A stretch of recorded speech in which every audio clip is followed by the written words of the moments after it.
Greetings and welcome, guys, gals, and non-binary pals, to episode 409, probably, of the Words About Games podcast, the weekly gaming podcast for Words About Games.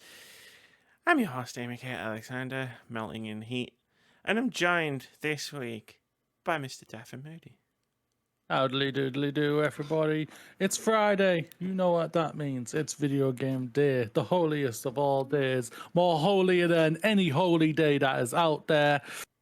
Come at me if you think I'm wrong. We didn't get in trouble for that. Yeah. Who? Cool. Me. And we're also joined by the only boy himself. It's Mr. Vitz Patel. What's good, gamers? How's everybody doing?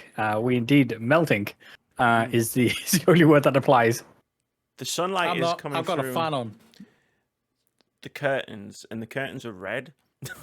Okay. So it does look like on the side of my face like I'm under a heat lamp. That you're a Sith Lord. The dark side of the Force. Yeah, I'm currently being on the other side of a fan as well, so that's helping stave off some of the heat. But if I'm very sneezy, only because of the hay fever. So excuse me for that. Oh, look at me. Look at it. Look at me sitting on a podcast with my rich friends who've got fans. Ooh. The only fans out there. This one. Little do you know, dear listener, Amy's got an actual human fanning off camera. On either side. Yeah, exactly. Good job. Good job. Uh-huh. Keep going. I didn't say stop. Yeah. How are we doing this week? It's been a week. Apart from the heat. although I have my polling card come through the post, Ooh. so I'm all set to tell those Tories to go fuck themselves. So it's a good day. Cool. Yeah. I've had mine for like 2 weeks. Oh, mine just came through today. So Yeah. I get two because of the glorious. I only use one just before anyone accuses me of voting for it. You stuff in ballot boxes. because of the glorious gloriously efficient nature of our administration. When I changed my name and identity with my local council government, instead of changing my name, they just made me a new thing. So now I've got both. Did you come with a new birthday as well? No. So, oh, okay. But yeah, I only use one just Fair for enough. anyone as a go. Like, You swindled vote. yourself after an extra day of cake then. Could have done that. Yeah, no, like it's fine. I only need to vote once. I live in a constituency where my vote literally doesn't matter. Oh yeah, we've had all that propaganda through as well in terms of tactical voting and all that jazz. Oh, I know. Oh, but the Tories might. They're not. Yeah. Not here, they're not. Unlike when I was at Moody's and all the fucking reform posters I saw when we were driving around here and Tories. Yeah, Jesus. We saw one green one, but we saw a ton of reform. Most of them are all farmers, by the way. All the reform ones are pretty much farmers, which is really, really funny. When we were driving on that second trip and we going up that road, and it was just like constant. There was that one conservative one, and it was just like there was like 10 of them on either side of the road, just like going up. And it was just like, what the fuck, man? I don't feel safe here anymore. For our international listeners, so the Reform Party is currently being headed by a Nigel Farage, whose name you may or may not know. And I say currently because he often has a habit of jumping political parties at the drop of a hat. No, he just creates new ones. That's it.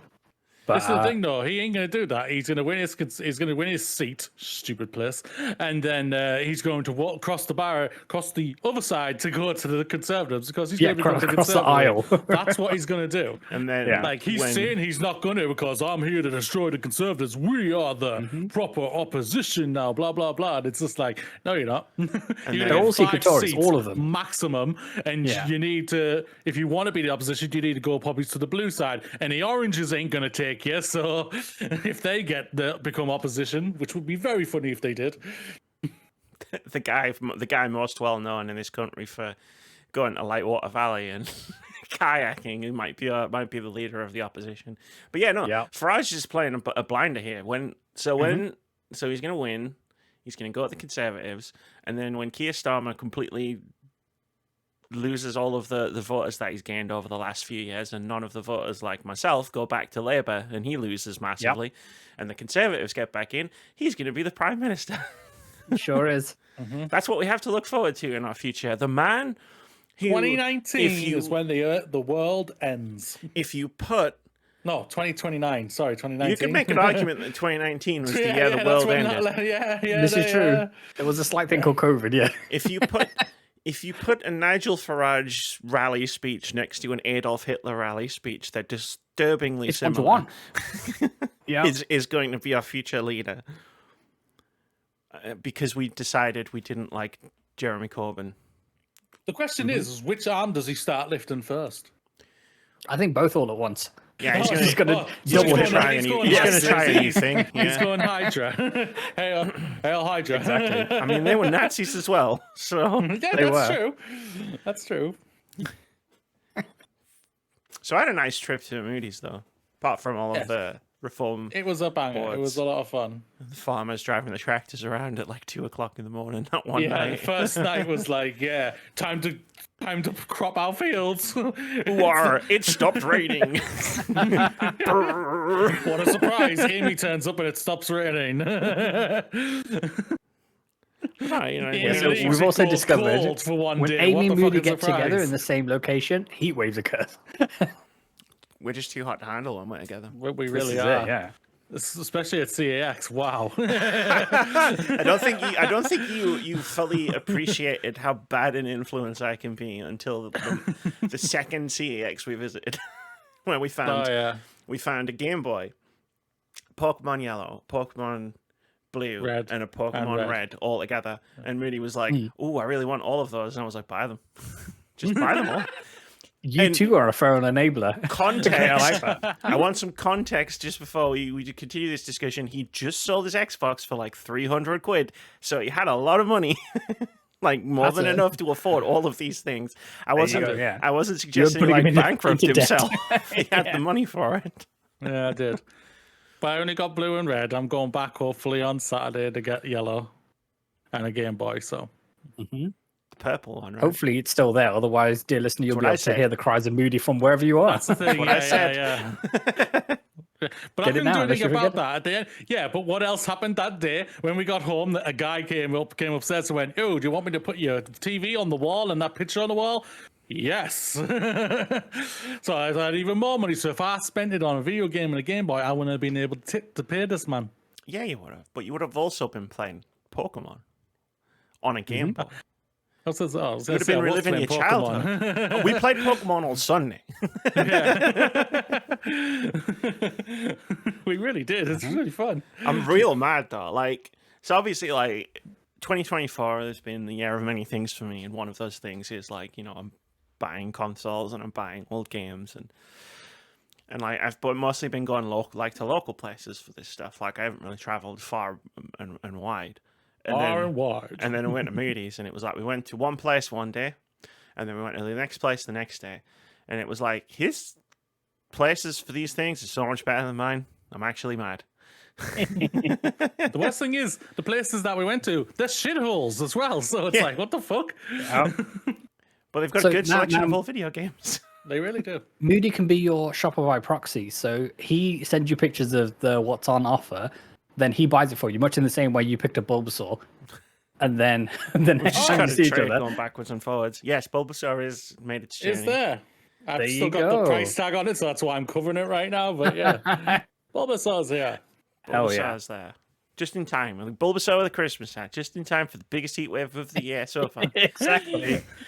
But no, I was genuinely a bit miffed. This is after I'd been to Manchester and I'd spent a few hours in Manchester because I always like to do that when I'm on my way in movies, and I found the gay anime nerd emporium. I don't know how else to describe it. It was incredible, and I was wandering around going, "Man, I don't have any money. This fucking sucks. I want to buy everything in here." There was an entire floor, and it was all just gay shops. of varying like types and flavors. And then like there was another floor, and I'm pretty sure there was an anime shop, and I was like, cool, I'm going to show this to Moody. Pretty sure there's a maid cafe in the back. I saw that there was a cafe, and I saw that there was someone dressed as a maid near the cafe, and I put 2 and 2 together on that one. And then I went upstairs, and there was like, you wouldn't believe all of the different action figures I saw on this floor. Like, holy shit! Like, they have like multiple varieties of every single incarnation of the Doctor from Doctor Who. In these 2 glass cabinet things, and like there was just like all sorts everywhere. And then as I was going back downstairs, I went, wait a minute, is that a trading card shop? And I walked into the trading card shop. If Moody had have gone in there with me, he would have left destitute. One side, he would have been ready to do. One entire side of this shop was poke. I went in there thinking there's going to be a lot of magic, because Magic the Gathering is like the de facto #1 like trading card. Doggy's woken up. And no, that's not how it worked out. Like, one entire side of this shop was Pokemon, and then another entire side of this shop was Yu-Gi-Oh. And I was like sending pictures to Moody, just like, Moody, get down here. Fuck picking me up at the train station. Get to Manchester right now. Sadly, I was at work. But it was a lot of fun. There's no doubt about it. Like it was even more random. Like when we were out on the first day, like we just went into this cafe, and it was a nerd cafe, and I was just looking at Yu-Gi-Oh cards. And a random person, never knew this person at all, just walked right over and started talking to me about Yu-Gi-Oh! And he was a full-on fucking nerd, and I was just like, yep. So yep. Yep. Yep. No idea what the fuck you're talking about, mate. I'm not gonna lie. They were like, this other person, excuse me. This other person was talking about like the meta of like Yu-Gi-Oh, like the actual physical card game, and Moody was talking about like the meta of Master Duel, the online version of the Yu-Gi-Oh card game, and it was fascinating to watch. And the entire time I was like, "Don't make the joke! Don't make the joke! Don't make the joke! You won't leave this cafe alive! Don't make the joke!" What did you want to say? I wanted to do my usual like, "Oh, yellow eyes, pink dragon, whoa." Oh, yeah. Wrong place. Do that by 2 people simultaneously. Wrong place. It was wild. Like, we went to like this place that it was a bit of a shithole. But like we just some of the best stores. We just kept wandering up the street and being like, "Wait, what's this store?" Then we go in and it'd be like a Thor's hammer made of wood. Oh shit! Yeah, go get it. Go get it. It's like a Thor's hammer made of wood. Like, I bought Jurassic Park on Mega Drive from the CEX. And there's a part of me that wishes I hadn't done that, because when we walked into that other shop, there was a copy of Micro Machines for Mega Drive. Hell yeah. Moody's got what we did get set up. Friends, if you're listening to this on Friday, on Saturday, June the 29th, around about 7 p.m. BST, which is 11 a.m. Hang on 2 seconds. I did social posts about this today. As a pad for time, yes, 7 p.m. BST, which is 11 a.m. PT, 2 p.m. Eastern. We will be doing ranking Resident Evil, our very first charity stream for the fine folks at Special Effects. So be sure to tune in at twitch.tv/wordsbackgames and subscribe over at youtube.com/wordsbackgamesuk, because that's where the VOD will be going straight afterwards. So yeah, obviously you're all different kinds of welcome to join us live. But if you can't, then the VOD will be there, and with links to our Just Giving page as well, where you can help donate and push us to even more goals that we want to get to. Amy's not stressing at all about this. Nope. When they find my body, yes, don't believe the suicide note. Well, we have to solve an intricate puzzle in order to find the note to begin with. Or, like, have 3 seals I have to place in. I don't know. It's like, I think the Resident Evil fans are coming for me. That's all I'm going to say on that one. Moody has Mjolnir. It's made of wood. It's great. It's a really good hammer. Yeah, it's really canny. Yeah, it was just hanging there. I was thinking, I think we walked past it like 3 times before. I think I just went, "Wait, is that Thor's hammer?" And Moody just lost all control of his body. Oh my god! What was funny was I didn't see you buy the Funko Pops. Like, we went to a shop that was full of Funko Pops, and then we wandered around a bit, and then we came back. Moody got his Xbox money, and he went in, and I was like, "Oh, I'll be in a couple of minutes." and then he was out before I went in. I was near the door, and all of a sudden all I heard was beep, beep, beep, beep. And I was like, is that Moody? He came back out with this massive bag. And I was like, oh, how many did you get? 5. Yeah. 4 of them are behind him right now. I can see them. All of them behind me. I can't remember what the 5th one was. I know you bought 4 Nezuko Avatar from ones. Demon Slayer. Yeah, and you 4 bought Avatar ones and Nezuko from Demon Slayer. Joining her brother and the rest of the gang. Brother and the rest of the gang playing at Coachella this year. Yeah. Zemizu and Gigi? Yoichi, I think his names are. That was it. Awesome. That was our trip. Apart from, his dog, Adora. He was really funny. I tried to go to the toilet one night, and all I heard was this. All of a sudden, all I heard was this growling, and I looked across, and Moody's bedroom door was a little bit open, but the lights were off, so I couldn't actually see anything. And then his little dog.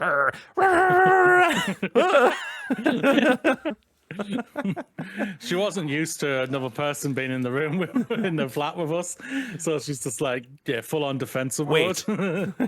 But if they're both here, who's that out there? That's it. Something like that, yeah. Because she sleeps with us, so it's like, it's just one of those things. It was very funny. Wasn't so funny the other 4 times it happened, but she's adorable. Like, annoying, but adorable. And I also upgraded my PC. And so did I. We both did it. It's amazing. We both upgraded our PC. You gave me your graphics card, and it was better than what you said it was. And I was like, doing the updates and stuff. I'd installed it, and I was putting it in. I was doing the updates, and I had the NVIDIA thing on the thing on my right, and like I looked across now, and and then I did a Google, and then I was like, oh, that's better. Shit, Sure is. So Not thank better you. than the one I've got, thank God. No, Because if you she said it was better No. than the one I've got. I would be like, what the fuck? You have the much better graphics card. We talked you up to a 4060. Damn. I was going to go 3060, but then this 4060 just appeared for £50 more, and I was like, I can do that. And then I installed it, and your Xbox Game Pass app completely decided fucking to shit break. the bed. Yeah, because it was obviously offended that I sold its brother. Oh yeah, and then Its big brother. you farmed out technical support to a brown person. It was like, Vitz, help! Software's not my thing. I've been here for 20 minutes. I want to go to bed because I was so tired. I needed a nap, and I was like, no, I'll fix this first. And I was just like, ugh. And then I tried a bunch of stuff. You gave me a bunch of great advice. None of it worked. And then I just randomly hit a couple of buttons, and it started working. And Moody was like, oh, how did you fix it? And I was like, I don't know, I'm going to bed. And I just walked out. She walked out and just went straight for a nap. Peace out, motherfuckers. Look, it works. That's all I'm bothered about. That's it. If it breaks again tomorrow, it's not my fault. It was working when I left it. So when I walked away. Now you can play Hellblade. Oh, she looked beautiful. Like, look the good. game looked really good. No doubt. I haven't played any PC games yet. I forgot except Yu-Gi-Oh. I played had a couple of PS5 games, but yeah. I've barely even touched that either. I've played a lot of Pokemon of late. Like, I'm back on the swing for that bad, I don't even know how that happened. We were just sat there and we were like, what should we do? It was Sunday. And then we watched some stuff. And then it was like, oh, you said, well, I was watching stuff, and you were kind of just going along with it, and it was like, oh god, how many episodes does you have to keep fucking watching? Oh, it this was thing? Gundam. Yeah, you were watching Gundam. Wing. I was actually getting into it, and then you were like, oh, there's another like 50 episodes, and I was like, oh, never mind. I thought it was near the season finale. I was like, no, let's finish the season. We just got to the halfway point when she was how many episodes. And then you're like, no, there's like 25 more episodes, and I was like, oh. And a film. And then you were like, oh, I want to play something. So I was all right. We went out to the shop. We came back, and I just went, what do you fancy? And he was like, kind of fancy Pokemon. And I went, okay, pick a Pokemon. You want to And pick then he one? sat down. Okay. And then he sat down. He was like, "I'll play it. You pick the Pokemon that I catch." And I looked at him and I went, "Are you sure you want to give me this level of power?" And he was like, "Yeah." And then by the third gym, he was like, "Amy, what have you done to me?" And I was like, "You said I could pick the Pokemon." Yeah, but there was the funny thing is, what she was saying, but we didn't see any water Pokemon. We did. We went through a fucking cave full of them. Well, I don't believe didn't you. see them. I didn't see him. Exactly. I even walked over to one of them and said, "This one, this one, this one, this one." Nah. Oh, I can't beat this gym without a water type Pokemon. Pah. When I get that There you game, go. I made this promise to him on that sofa. When I get that game, I'm going to get to that gym and I'm going to beat it using all the rules that you were using with no water Fine. Pokemon. Fine, And then I will be the Pokemon master of Words Back Games. There fine, you go. fine. That's no problem whatsoever. Played some And more you can't- Tunic this week. You can't have any. You have to basically go off the Pokemon I have. I've got saved, so I can send it to you and just delete the water. I don't Pokemon need that you. I bought. I don't need you to send it to me. I remember them. You remember the ugly bastards, huh? Yeah. Oh, I was catching all the weirdest ones. It was great. She really was. She really, really was. Oh, Were what's you that? renaming them or? Catch it. No. I never nickname Okay. them. I never do. It's like, oh, what's that thing? Catch it. Catch it. I think sunk some more time into Tunic this week. So I've taken down the garden boss, and then the first the boss that guards the red key, the something engine. Yeah, so getting into it and now exploring a new area which I haven't been to. Going into some library of some sort. So yeah, Tunic's such a good fun game. times. I saw that they sell a physical copy. Like Fangamer produced a physical copy of the game, and it comes with the manual. Doesn't that defeat the object? Well, no, like it's a collector's item. It wasn't like released Right, when the okay, game yeah. came out. It's a collector's edition. Yeah. So it comes with the manual from the game, and it's something that I, a Tunic freak, would love to own. I would love to own a physical version of the manual that you collect from Tunic. It's my favorite part of the game. Yeah. But yeah, no, Tunic's a good game. Love Tunic. Hell yeah. Anyway, while we're melting, Speaking of video games, we've got games to talk about and / review. We've got news stories. We've got celebrations of things. We've got bad news. We've got the Nintendo Direct. Where do you want to start? should we start with Nintendo Direct? If you want, I suppose. Can do. Where did you want to start? I don't know where. Because I can send. Why isn't there a thing for it? That's interesting. There's no link for it, but there should be a link for it, but there's not. Anyway, Nintendo Direct. Did anyone watch it? I did. No. Excellent. Vitz, what did you think of the Nintendo Direct? I thought on the whole it was okay. There was a lot of games in the middle which didn't speak to me, and that's fine because not all games need to be for everybody. However, there's a few games in the middle which I'm shocked are being released and past any sort of certification because they looked rough. And it could be that it's a poorly edited trailer and all the rest of it, and the gameplay just might be a whole lot better. But yeah, so it kind of sunk in the middle of it, but it redeemed itself towards the end, and I had a good time. What do you mean by rough? Do you mean like frame rate and everything, may I ask?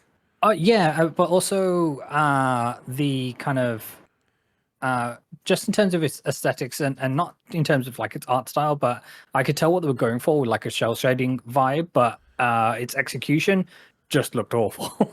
The visuals and like performance are not a certification thing to worry for Nintendo to worry about. That's on the developer.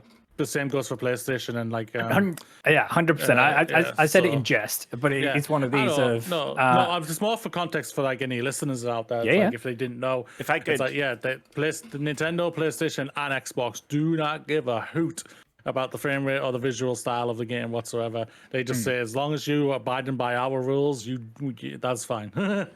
If I could perhaps modify Vitz's joke to bring a bit of frivolity back to the. How did this pass play testing? No, I don't mean to be a killjoy there. I was just more context for the other listeners. That's all. I understood and laughed giggled inside of the joke of what Vitz was going for. I apologize if I was a killjoy. No, it's all good. I'll be ranting about playtesting later on. Don't you worry, dear listener. I'm going to be ranting later on, but not about playtesting. Yeah. I thought it was a very strong end to the direct itself, but as I said, it lacked something in the middle. But there was some surprises. Obviously, we know this to be the kind of swan song of the Switch, and obviously on the wind down before we hear officially hear about the successor to the Switch next year, or possibly later on this year, kind of thing, releasing next year. But yeah, there were some genuine surprises. So like a new Mario and Luigi game coming out, and they're leading off with this Brothership, which I think is an interesting name. But hey, you do you, Nintendo. And then there's a couple of games that we highlighted. So why don't we run down those and see where we get to? I want to just say, like, Nintendo's B team is better than a lot of studios' A teams. Can I just throw that out there?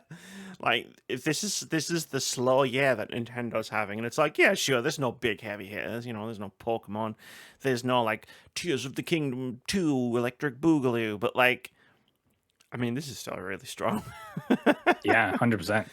Like how man, they threw out Wonder last year, and everyone was like, "Oh my fucking god!" when the game came out. So it's like, literally, their BC teams can do anything better than a lot of what's Xbox and Sony's studios can do these days, and throw them out and still be great. Like how Mario's been going for fucking 40 plus years almost now.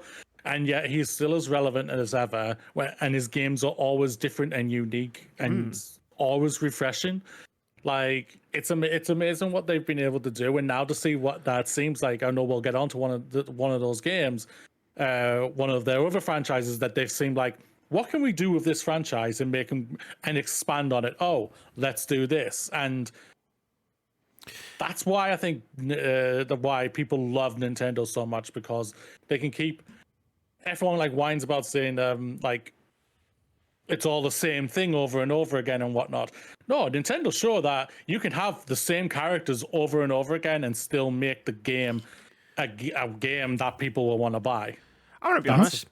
Like in the past, not the recent past, but like in the past, in the early days of this YouTube channel / the blog that it was before, I used to make that argument.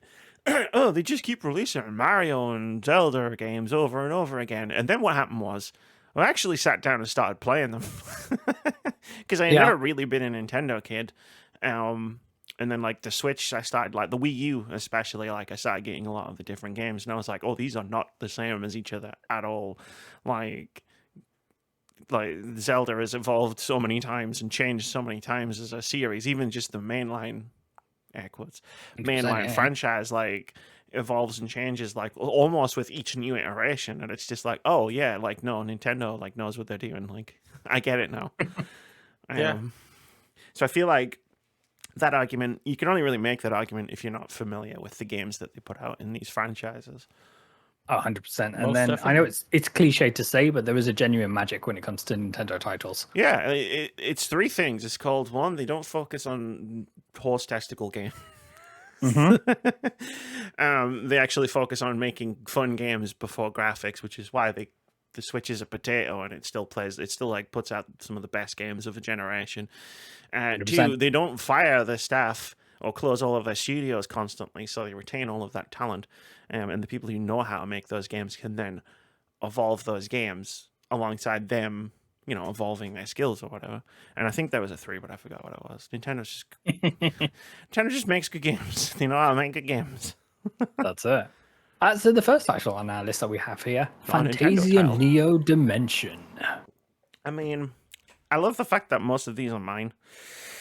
I didn't watch the show. I'm just going to be upfront with you. I was working while it was on, and I caught the highlights. And like, from Final Fantasy creator Sakaguchi is like, okay, I'm going to click on that trailer. Like, of course I'm going to click on that trailer. The man gave us Final Fantasy. Well, he was one of the people that gave us Final Fantasy. But yeah, no, this is like an RPG developed with Mistwalker Games. And I don't know how much they've changed since 2010, but that's the studio that gave us Lost Odyssey. Yeah. Oh, wow. you know. And that's like highly regarded, if I remember. It's a right. very, very good JRPG, yes. The Nobuo Uematsu is doing music for it. The GOAT. It's like, I mean, of course I'm going to be like, yeah, give me that. Winter Yeah. 2024, I'm there. Hopefully it'll be a little cooler. Tells me they're going December for that game. Yeah, I think so. I think they're going to throw out a game basically September, October, November, all the way leading up to the finale, which is obviously going to be the Switch 2 in March or whatever. The So, finale. when we the get everything. finale of a brand Metroid, new console with Metroid, this Pokemon, awesome Mario. Yeah. Like, no one's ready for next year. I'll tell you that right now. Exactly. Like, Too much magic. Too much magic. Next Nintendo year is in the the year of first 3 Nintendo. months are going to take over the entire of 2025. And PlayStation and Microsoft, they're going to do as best they can, but no one's going to give a fuck. It's true. Oh yeah, especially when GTA gets pushed into 2026 as Yeah. well. I think it's gonna be genuinely funny for all of the like Microsoft. Oh, Microsoft is like putting out more games than PlayStation this year, and some of them actually look pretty good. Maybe they're like clawing their way back. I think it's funny how much none of this is gonna matter in 2025 when the Switch 2 comes out and Nintendo just wipes its ass with the entire like console war ecosystem thing. Yeah. 100%. with I a will not be PS4, surprised. with essentially what is going to be a PS4. Yeah, basically, yeah. Like, I will not be surprised if by the end of 2025 that Nintendo, whatever it's called, we're just going off Switch 2, has outsold Xbox Series X and S. Well, the original Switch or oh, you meant like lifetime sales today? Okay, yeah, Oh, no, I the get Switch 2. I think I will not be surprised by January 1st, 2026, that they come out and say, we've outsold Xbox Series X. We've sold like 45, 50 million units already or something. And you're Yeah. like, what the fuck, guys? That would be hilarious. Would be very hilarious. And either way, even if it's not like the first 10 months, even if they do that within the first 18 months, that's still an incredible time, yeah. especially as Xbox Series X and S has been out so far for so long. By that And time, the original it'll- Switch won't stop selling either, because Yeah. that'll become an even No. cheaper option. Yeah. Great stuff, everybody. The next game, the big DK's back. Donkey Kong Country Returns HD. Yeah. January 16th. Yeah. They put an actual date on the next year title, yeah. I played Donkey Kong Country on Switch Online when I had that earlier this year. Like, I played like half an hour of it. It was when I was looking around for things to play while GDQ was on. And like, Yeah. the game as it is from its port on from whichever Nintendo console it came out on, like still holds up pretty well. So I'm Yeah. like, oh, you're remastering it? Okay. Yeah, even the cool. original Donkey Kong Country on SNES, that still looks gorgeous to this day, kind of thing. Yeah, like A lot of that comes down to, it being pixel sprites versus whatever they do now, kind of thing. But yeah. But I mean, like the platforming and whatnot, like still really like it's really like sharp and it's really like it's really playable. Like as someone who has never really been like a platform gamer, right? And it's like I played Sonic a couple of years ago, like again Sega Mega Drive Sonic, and it's just like it plays like arse now. Like, like it's aged badly. Like the original, I haven't played the Origins version, which I'm sure plays Mania, better. yeah. But like, yeah, I was like, Donkey Kong Country. Nah, it holds up perfect. It holds up pretty well. Well, Nintendo have been on the tear with their HD pseudo remakes kind of thing that they're going on. So, yeah, I fully expect this to do well. And then will it even be closer to, Donkey Kong's theme park opening as well? So that's going to have a bit of buzz around it. So, on the other side of Super Nintendo Land or Super Nintendo World in California. So there's a new Donkey Kong area being made. So yeah. Go them. Go Donkey Kong. Go bananas. Go For banana.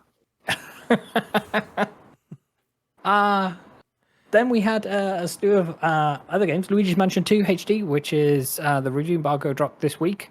And I believe that game is out. At the time time you're listening to this game will be out. So if you're into that, then go check it out. The next game that perked my interest was I want to take you for a ride because it's Marvel vs. Capcom Fighting Collection Arcade Classics.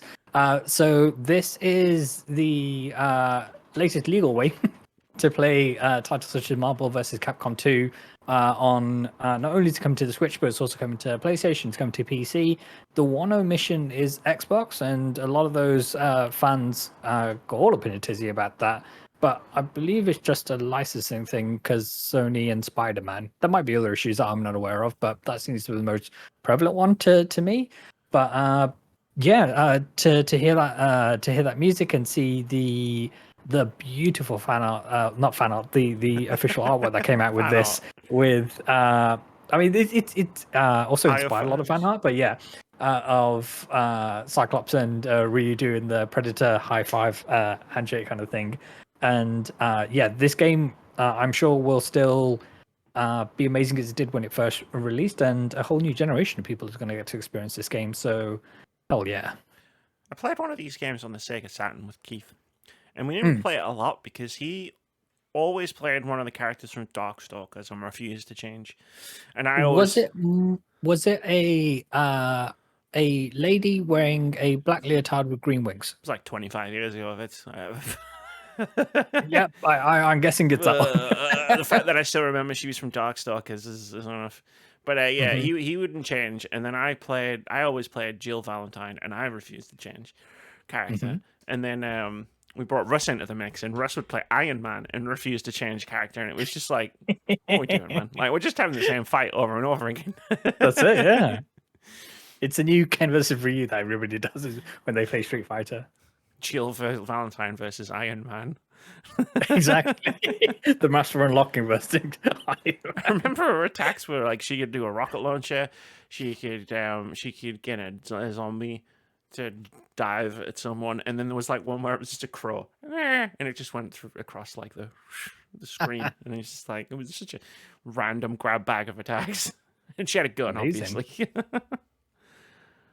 Hell yeah! The next one. Here comes Zelda with a chair. It's Legend of Zelda: Echoes of Wisdom. So when this trailer first started, I was of the opinion that it was a remake of Link to the Past in the art style which the Link's Awakening remake had. But then things happened. Link went bye-bye, and Zelda was like, well, it's up to me to save the whole goddamn kingdom myself, like an absolute boss. And she's out there, she's casting magic spells, she's essentially using every single item in the environment that's ever been, including enemies, to do her bidding, and it's awesome, and I can't wait. I don't know if people are prepared for like how good that gameplay mechanic is going to be when you get your hands on it. Like, oh, they should have given her a sword. It's like, no, this is way more fun. This is essentially Tears of the Kingdom again. Yes. So for those who haven't seen the trailer yet, so for example, if Zelda, so let's put some respect on there. If Princess Zelda's trying to get over a wall, and she can create a table, then she can create a stack of 6 tables and work her way up there. If she's coming across a enemy and she doesn't particularly want to fight them, she can summon a bokoblin to do her bidding and do all that business. And beds have trampoline properties and things like that, and it's awesome.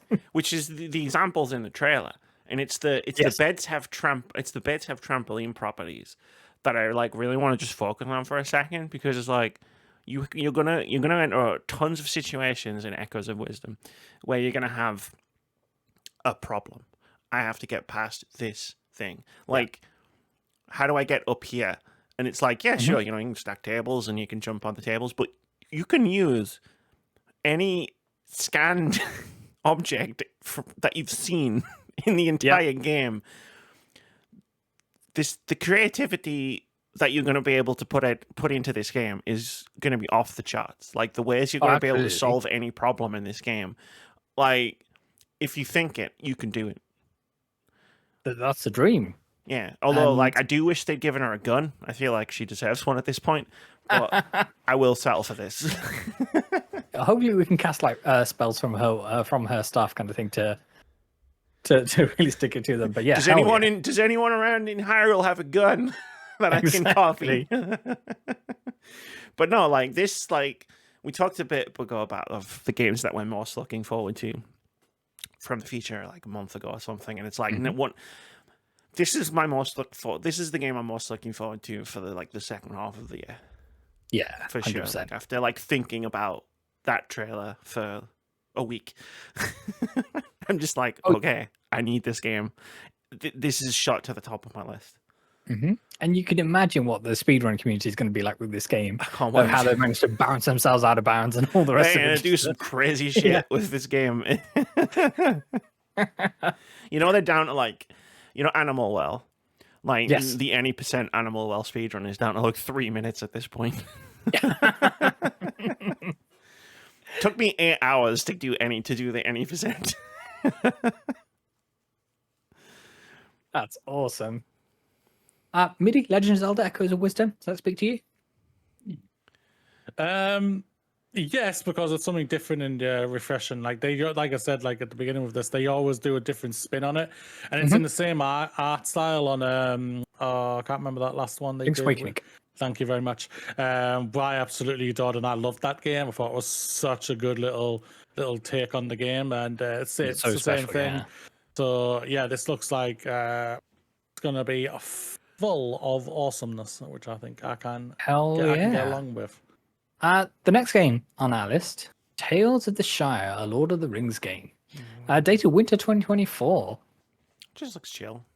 I want It to be a does. hobbit living in the Shire. It looks the most chill. It's the Shire with some diversity, because I saw some diverse people in there as well. So The Lord of the good on Rings. them. The Lord of the Rings fans must be really mad about that. But like, Yeah. I watched Lord of the Rings last month again for about the 15th time. And like, you see that first sort of 20 minutes of the film where they're just chilling It in just Hobbit, seems like a lovely place to live. and it's just like I'd live there. Like, Yeah. without the ring and Mordor and the ring race and all that stuff. Like, And if you just Saruman live coming in back at the there, end, yeah, sure. multicolored. Yeah.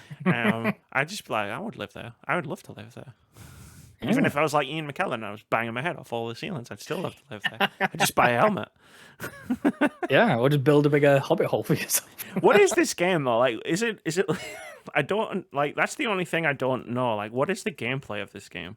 They kept saying cozy a bunch of times in the trailer, from what I recall. Because like they are leaning heavily on you are a hobbit in the Shire, and I'm like, cool. Like that's all I need to know to be interested in this game. But also, like, is it a farming sim? Is it a life I sim? believe so. Yeah, I think yes to all of that. Like, is it a community management thing? Like, my one hope for this is that that it is like it turns out well and it runs well, and because I know a few people are very, very excited for this. Like I said, just to exist in the Shire kind of thing, and I don't want their hearts to be broken. And I know, obviously, Lord of the Rings has connotations with the Embracer Group, who, when we last heard about them, Lord of the Rings wanted to, quote, exploit the IP.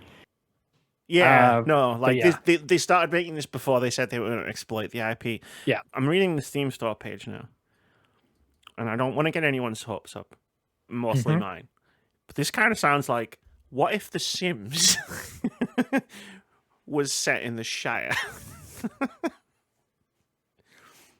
Maybe. Amazing. Yeah. Now I'm even more excited. Oh, yeah. So winter 2024 for that title so far. So hopefully we'll see some more. It'll be next year. I'm just going to call it right now. It's going to come out next year. Yeah. Yeah, and then they closed the direct with one more thing. And that was Metroid Prime 4 Beyond, with a new look and a new logo treatment, new color and everything. This was the most this meeting could have been an email trailer I've ever seen. Yes. Oh yeah. It looks like Metroid Prime. It looks awesome. Yes. Metroid Prime. It exists. It's like you remember it. Look, Samus does the morph ball. Yep. I'm like, I mean, cool. for sure. But like, okay, like I would have closed with Zelda personally, but I get why they went with Metroid Prime. Because it's the end one, and it's the one that's going to lead. It's the one that's coming out next year, and it's the future one and stuff. Yeah, it's like you showed me the first three. You showed me the greatest hits of the first three Metroid Primes, which is all the Metroid Prime 4 trailer really needs to be, like an announcement trailer. Yeah. But it was just like I'd gone through all these trailers, and I hadn't even watched the direct. I was just going through, like, picking them out, and then I got to the Metroid Prime one, and I was like, "Oh boy, Metroid!"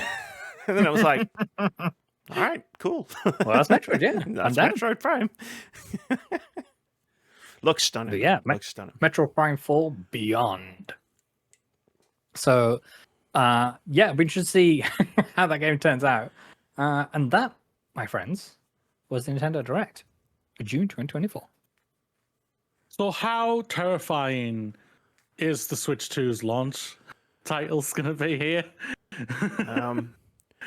I think I'm going to like, start should saving everybody up. just get the fuck out of the way in March? Yeah. Basically. The saving plans need to start now, or probably have already started. Like, run, go north to June, July. Like, the problem is, like, we're all just assuming, like, Switch 2 is going to follow the Nintendo Switch, like, launch cadence, right?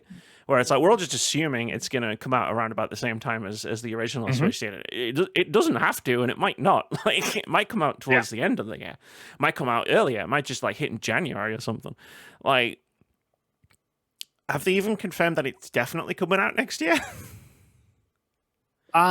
No. But basically, because they've come out and said that this was basically their last thing for the Switch, and that they've basically stated at the end of this year, sometime, and the next thing they're going to be talking about is the next console. Basically, everyone is saying 2025 and everything. And from what I've also heard from the things that I've heard from my work and everything like that, like my sauces and everything like that, yeah, my ketchup, my mustard, my mayo on the side, bit of salad cream, a little bit of salad cream. What's respect to barbecue? How can no one say barbecue? Barbecue. Get some of that spiciness barbecue. Like this was basically meant. This was meant to come out this year, and they've pushed it for whatever reason, which they aren't saying, which is fair.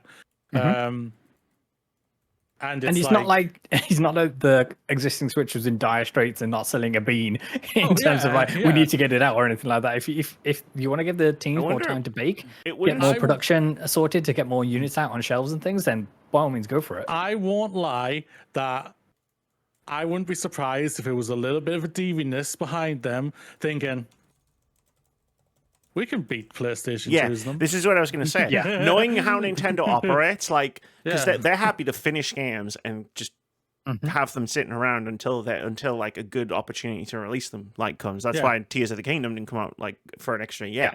Like, I wouldn't be surprised if they're looking at those best-selling game consoles of all times numbers and going, if we just like throw a bunch more games on this, like Zelda and Mario and Luigi and Mario Party. Like, we could be the best-selling video game console of all time. We're not that far behind.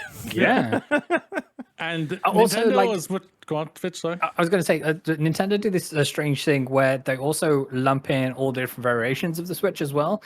And I've got a sneaking suspicion that they'll do that with the Switch 2, whatever the successor has to be called, kind of thing. If it does bear the Switch name, then it will just get lumped together to ensure that they break this record. I mean, they might do that, but no one else will. Like, that's why the DS and the 3DS are separate. Otherwise, the DS is far and away miles the best-selling console of all time. Yeah. But, like, that wouldn't be surprised. Like, they throw out some amazing games, but they also have the biggest fucking ego out there, I think, sometimes. And, but, I think they're salty about the PS2. Hell yeah. They are fucking salty as hell about that. And they're still mad about the thing about it. Nintendo I think PlayStation, also it's like a big middle finger to everybody who basically doubted them. And I'll hold my hand up, I was one of them. For the Switch, when that was announced and showed off, I was thinking, this is the end of Nintendo. They should just go third party and everything like that. I hold my hand up to that. Nintendo, I was wrong. There you go. You could have gotten away with not saying that, because you went on this podcast back when like Nintendo NX and the Switch was being announced and stuff. Because unlike Keith and Tom and Russ, who were all sitting here and going, "Oh my god, a handheld hybrid? This is terrible. Nintendo's not going to sell any." And I was sat here going, "I don't know. It seems like a pretty good idea to build a marathon." It can't have been that bad of an idea when Microsoft are rumored to be doing one, and PlayStation throughout an internet one basically last year, which sold incredibly well for them, which has now apparently got them thinking, "Oh, we might have to do another console." Do people want one of these? And like, I'm in the corner clutching my PlayStation Vita, like, yes, Vita means life. Please. But Miller on that island. But also, can you jailbreak like the PSP so we can have all the games all the time on there? Thank you very much. But and bring back the PS Store with all the PS1 classics on it. I'm just taking a moment as we discuss the potential in 2024, the potential of the Nintendo Switch to be the best-selling console of all time. I'm just taking a moment to just reminisce about the time I stood alone. As the person on this podcast being like, I think this might actually sell pretty well, guys. GG's, well Amy. GG's, none of us were here at the time, but it's GG's. I mean, it was, you two were perfectly safe. Like, you weren't here to give those opinions. It was other people. Correct everybody else. Yeah. Well, no, like, I'm a big enough man to admit when I'm wrong and everything like that. So, like, well done, Nintendo. You turned it around from the Wii U. I hope you continue it with the next console and everything like that. And the lineup it's looking like a sexy lineup, even though I'm only buying one game. It's a sexy lineup. And me and Amy are streaming the shit out of that, where she's picking my Pokemon probably. And he's gonna regret that. Like the thing about Nintendo in general is like, you know, they can release hardware that doesn't do very well. The games have always been like as a through line have always been great. Like their library, even on like the Wii U, on the GameCube, has always been like bangers. Mm-hmm. Yeah. And the games, they don't sell in small amounts either. They sell in like the tens of millions. It's that thing, isn't it? It's like the difference between Nintendo and PlayStation and Microsoft is Nintendo fans buy Nintendo games. Yeah. The attachment rate is huge. Yeah. Like when the Switch first launched, there were more copies of Zelda being bought than Switches in the market. There was a Switch shortage. People couldn't buy the Switch, but they were still buying Zelda. Yeah. That was the collector's edition. It's like one day that's gonna happen again. One day it probably 100%. Will. There'll be shortages and everyone and but Pokemon will like outsell the Switch too. Well, that is probably going to be the one that outsells. I won't lie. Depending on the other game, the only other game I can think of is if it's a Mario game. Yeah. And whatnot. The only go on, Vitz. Sorry, my apologies. Yeah, the only saving grace for that is I also believe that whether it ships on the same cartridge or not, and whether it's the same SKU that just scales to whatever a unit is running on, it will also run on the original Switch that many people will have. So it won't be that they will be unable to play it. It's just they may not be able to play it on the hardware that they really want to play it on. Oh yeah, I ain't touching my Switch with the next Pokemon game. Fuck that. It'll burn it. It's solid. But like that time I played. Try on stream. Say, hey, I'm ready to stream this. Oh my god, my Switch is on fire. And then you pixel it, and then the stream goes offline. Basically, yeah. No, like I'm really excited for the Switch 2. I'm really excited for the games that are gonna release next year from Nintendo. I'm genuinely even when I was sitting on the podcast years ago, being like, oh, I think this Switch thing might take off. There was that trepidation because there were no games. Yeah.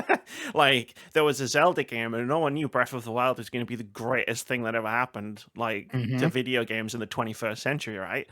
And then there was a Mario game, and then beyond that, it was like, well, what else is there? There's nothing. Exactly. So it was even that case of ooh, it's going to be slow.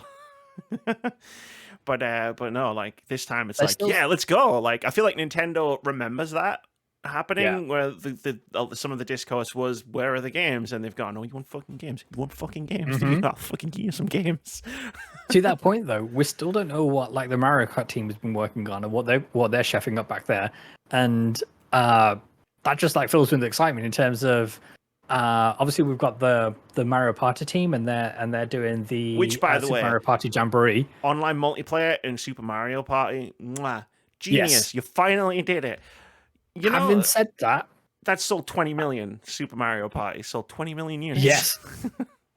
They were oddly specific in what they weren't saying about how the online multiplayer stuff worked. How it might not, as my understanding is, it might not work for regular Mario Party games. It's only this kind of pseudo battle royale mode. Oh God, Nintendo, it's simple. Make the board game playable online. That's all you have This to is do. the same company who only remembered they put Bluetooth in the system 7 years after they launched it. Forget 20 million, right? It's a 4-player game, right? That means you'll sell 80 million. Like, there's 3 copies right here, because if you make that fucking game, that board game online, we're all gonna fucking play it. Yep. Be a hell of a stream. It will. We'll kill each other. It'll be great. Mario Party is such a great game, but you just can't play it. Like, I just want to play the board game online with other people. The last time I played it, I was at Joe Medforce's I might be wrong house. about this. These are the vibes which I got from the trailer. Well, release. I hope you're wrong about that. Me I didn't too. actually watch the trailer. As soon as I saw the words multiplayer, I was like, I know all I need to know. Online But yeah, multiplayer. Super Mario Party Jamboree. Hell yeah. Hell yeah. Let's do a halftime break. Sure. We could do another thing, but like a short thing. But fuck it. Let's just do a halftime break. If we have a slightly longer second half than the first half, I've never tried to balance the fucking halves of this podcast. It's halftime, which means it's time for something we haven't done for a few weeks. For a variety of reasons. It's Indie Game of the Week. This is the thing we do every week, where we try to, that's OpenCritic, where we look at a cool looking upcoming indie game that looks cool and we think you should check it out and wishlist it. And this week's Indie Game of the Week is called Posthumous Investigation, which, it's a murder investigation game. I feel like all murder investigations are posthumous investigations. Yeah, it's like a qualifying statement, right? But whatever. It's a cool title. Find yourself caught in a time loop in noir-inspired Brazil while investigating the mystery behind the murder of wealthy aristocrat Brás Cubas. Utilize the loop's supernatural peculiarities to uncover secrets and motives in this detective adventure inspired by Machado de Assis' rich literary works. Don't know who that is. Oh, yeah. Probably going to Nailed check the it out. pronunciation, by the way. Thank you. I look things up. When I remember, I look up pronunciations. This looks cool. I like time loop games, apparently. I've played many over the last few years and enjoyed all of them. And it's got a cool art style, it's got a nice aesthetic to it. And I'm just a sucker for a noir. Yeah.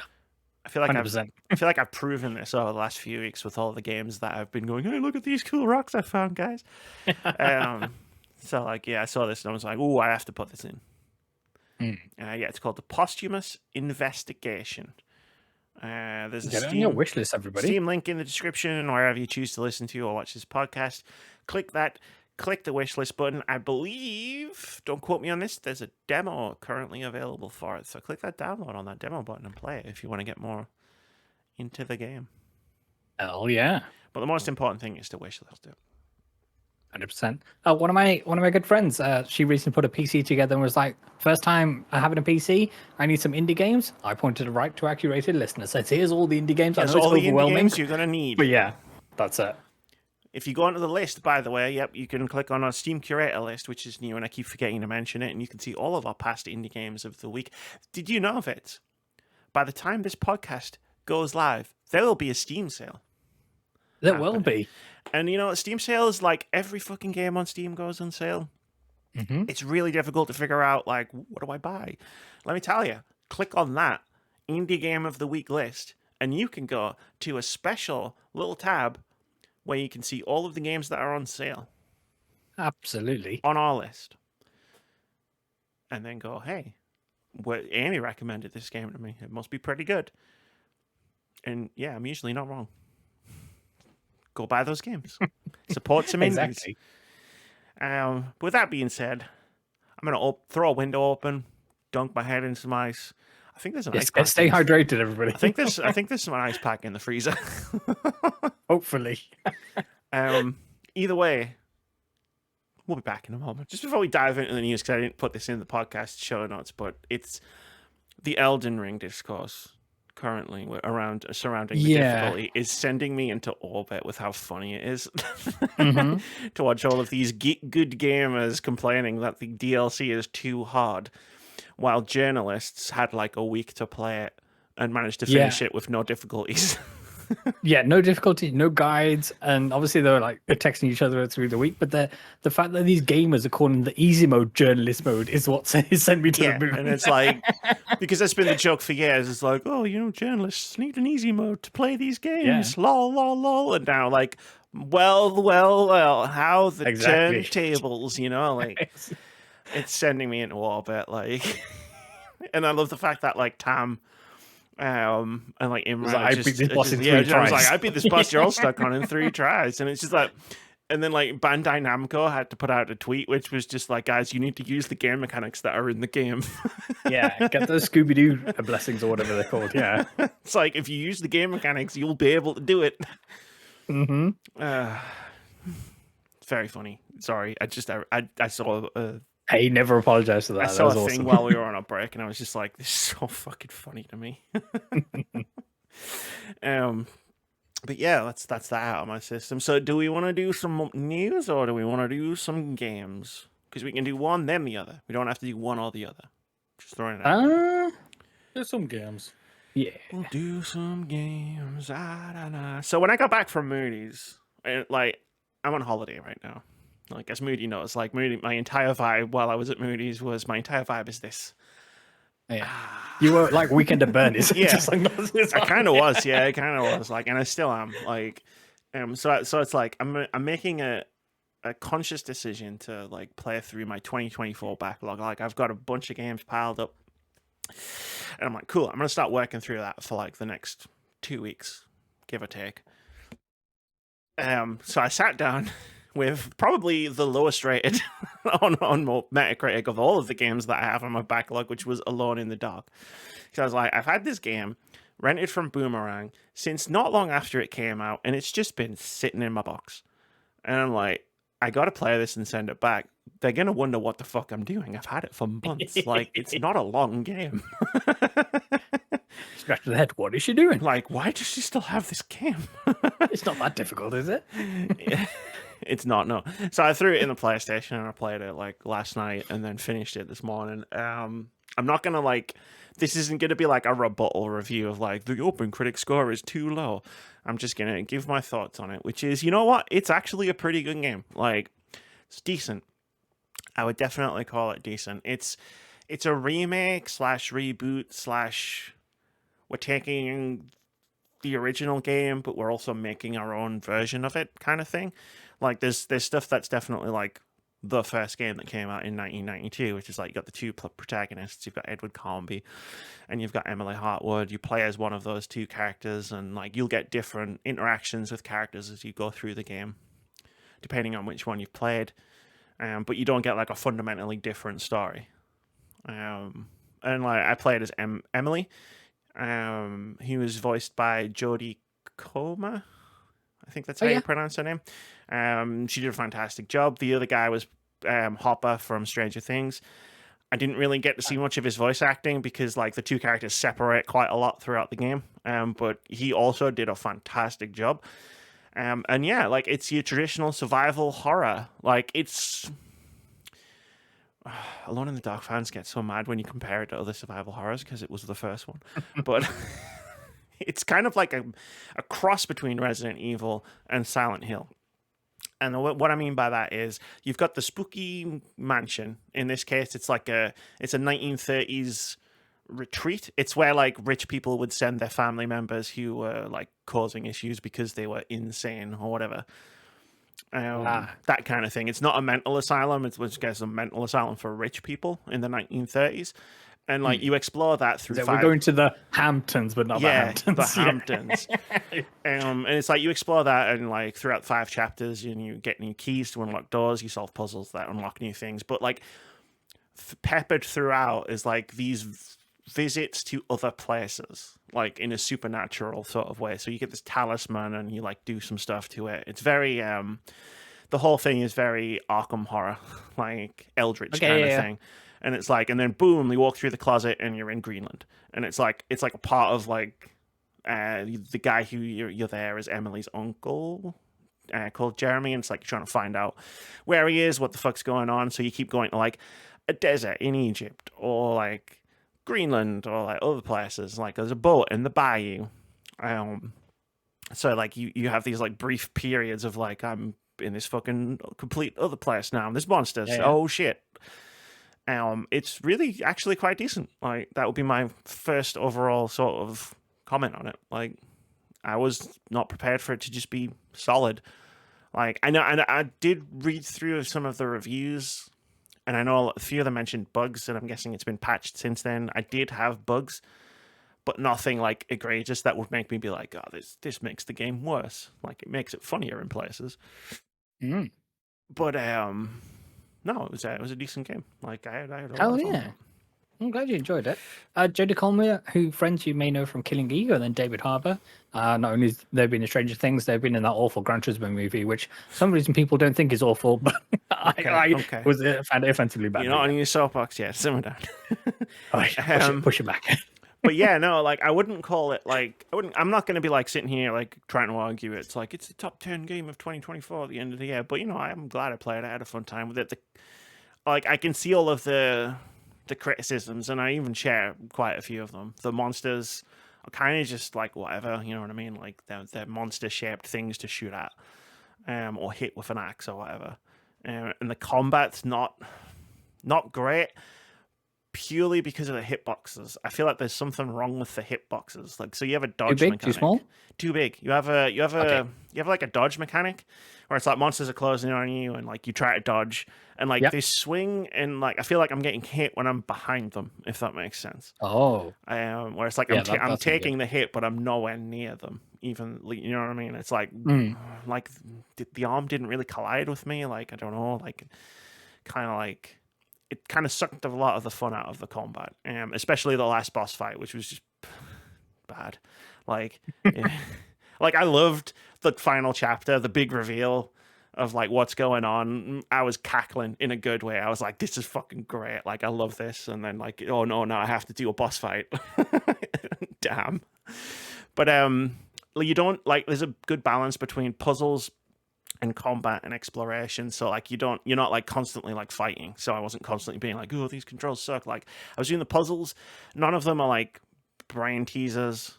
Like a few of them will make you think about like what you're doing, but what I liked about the puzzles, specifically in Alone in the Dark, was they're not like, I have to go, if you go over here and pick this item up, and then you go over here and you plug this item in, boom, you've solved the puzzle. It's more like, oh no, like you have to like assemble a statue or do a slide puzzle, or like move the laser, the light beams around and stuff. It was a little bit more involved, which I really liked. And then the exploration was great. I loved finding my way around this weird mansion full of weirdos. The people in it are very strange.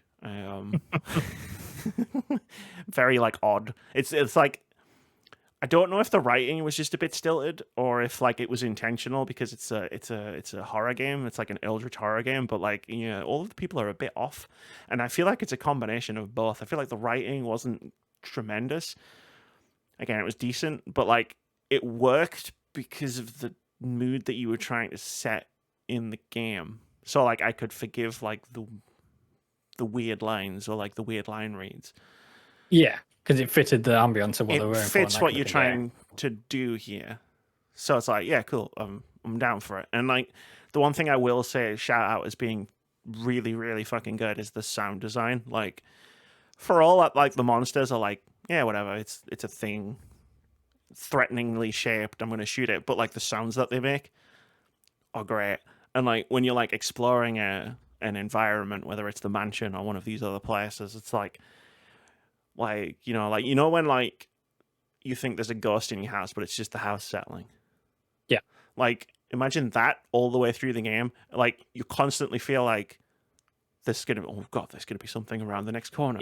like oh no. And like there's the way it transitions between like, because the game does this thing where it's like, is this really happening or is this all just in your mind? And like there'll be a couple of moments where it's like the environment will change completely, and it's like maybe like I'm just succumbing to the same curse that my uncle did, which is insanity, air quotes. And like the way it just like instantly transitions sometimes between like scenes, or like there'll be a camera move where like the character will turn around and the camera will move, but like the room is completely changed and stuff. Like that stuff was really great as well. Like I really loved that. Didn't always work. Like there was one where I was like running away from stuff in a corridor, and then I got through the door, and like for a few seconds it was nightmare mode. It was clearly supposed to be I go through the door and it's back to normal, but it didn't load in time for me going through the door. But I was like, I'm not mad. That's kind of funny. Like Yeah. like the whatever. jank is good. Yeah. I can live with that. The jank is good. And like, yeah, it was a really good game. I'm really looking forward to seeing the developer take this very promising start into another game. Or I was, until Embracer closed them. Which fucking sucks. Yeah. Embrace it, gonna embrace. They got embraced, which sucks.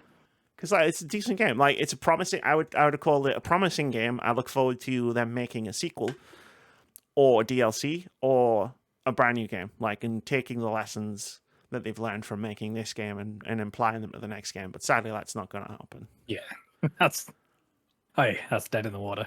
Yeah, but for what it is, it's a good game. Like if it's something that might interest you, like and you're into survival horror games, like yeah, Steam sale's happening.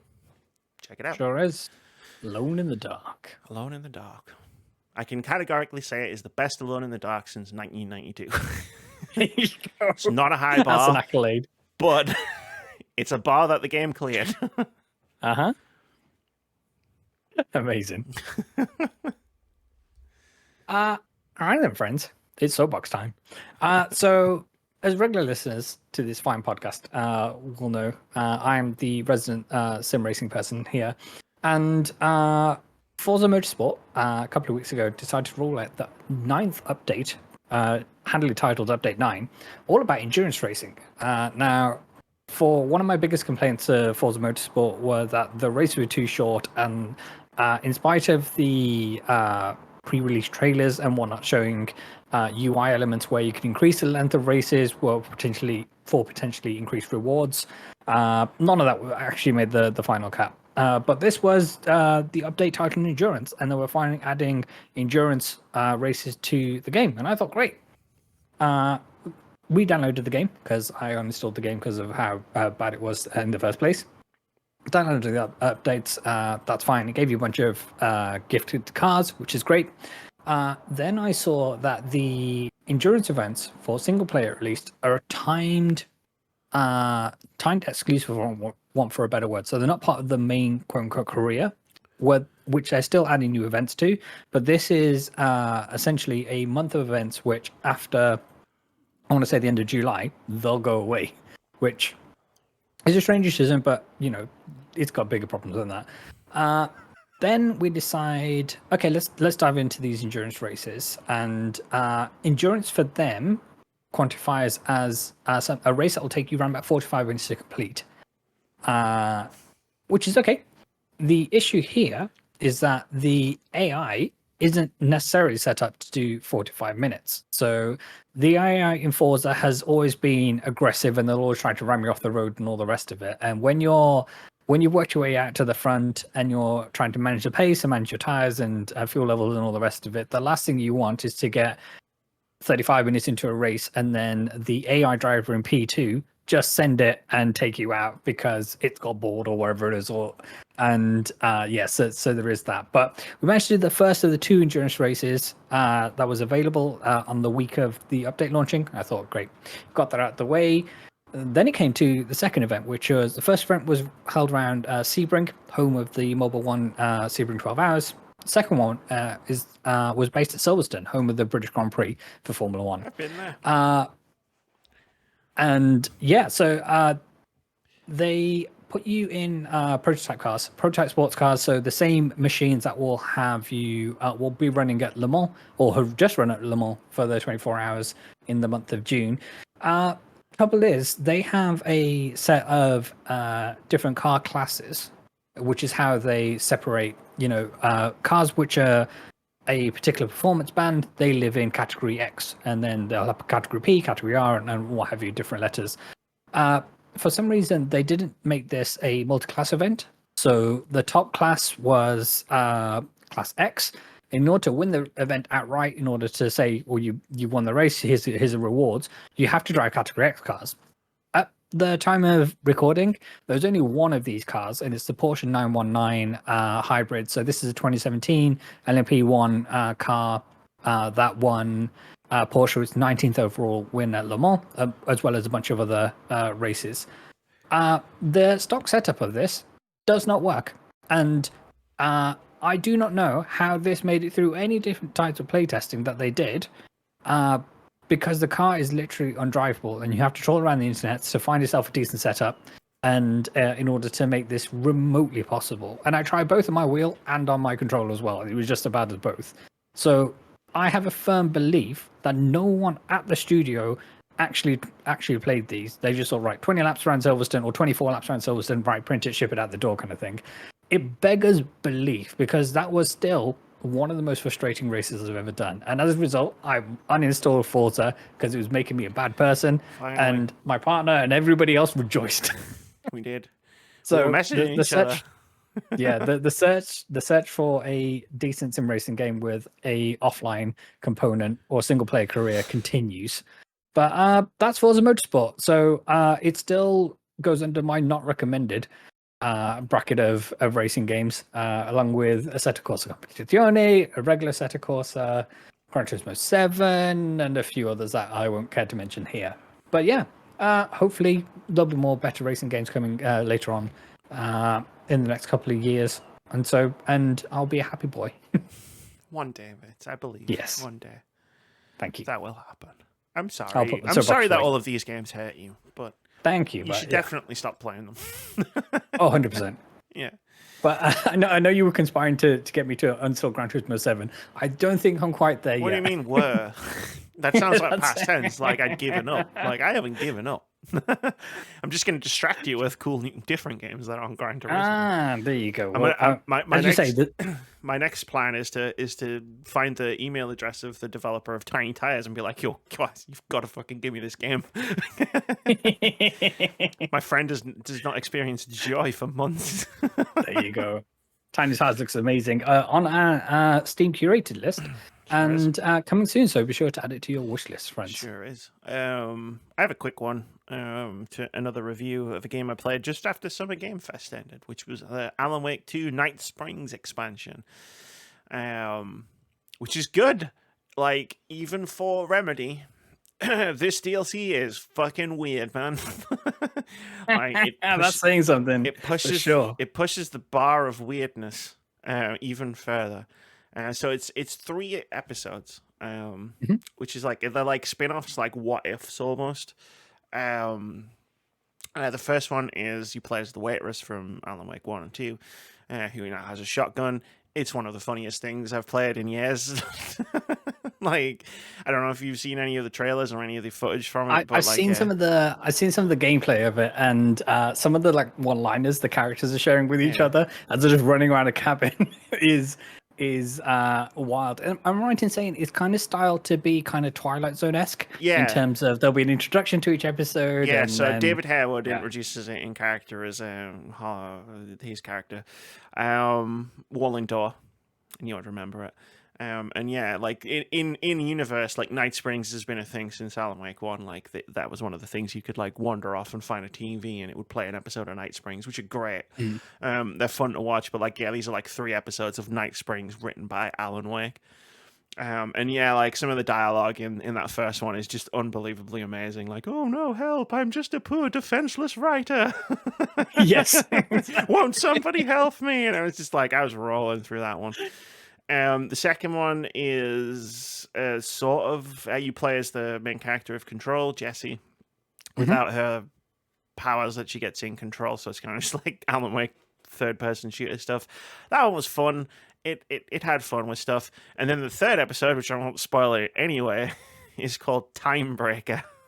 And you play as Sheriff Breaker, as played by one of the Ashmore brothers. I forget which one.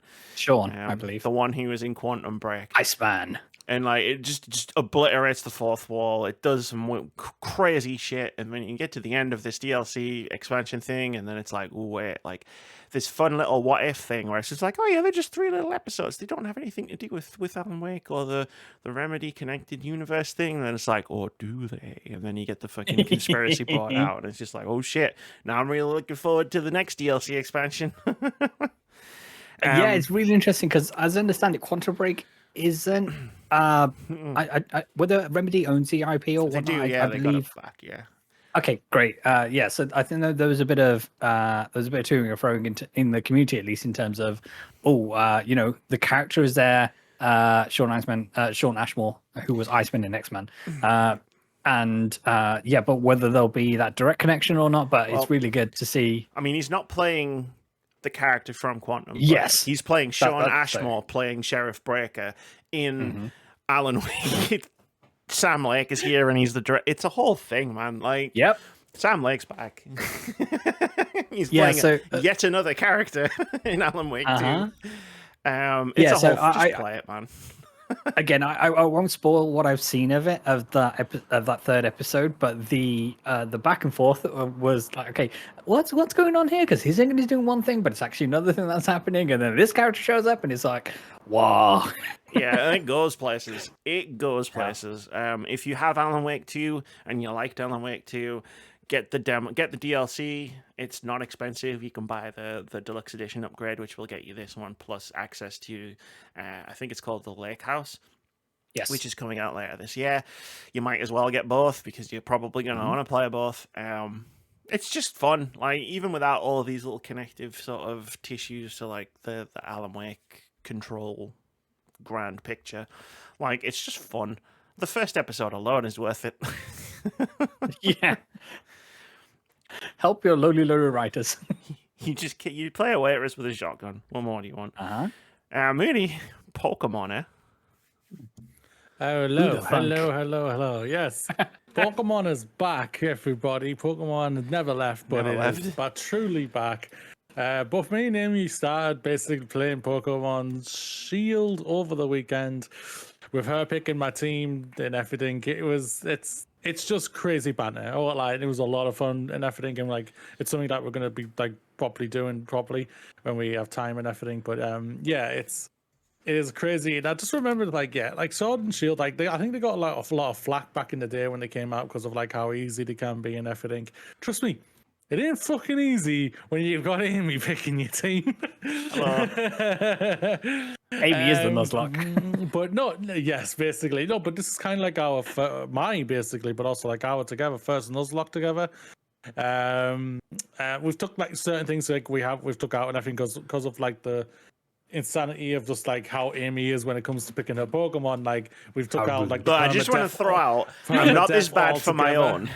Like, it was a one-day thing. I was leaving the next day, and I was like, I'm just and I even said right at the beginning, how much chaos can I sow in this 24 hours? It wasn't even how much chaos. I literally turned to him and said, I'm just gonna pick the weirdest, freakiest looking little Pokemon that you find. And he was like, yeah. And I was like, all right, cool. Then as long as you know that, like, I don't do this for myself. Like, I pick the types and I do the things, but.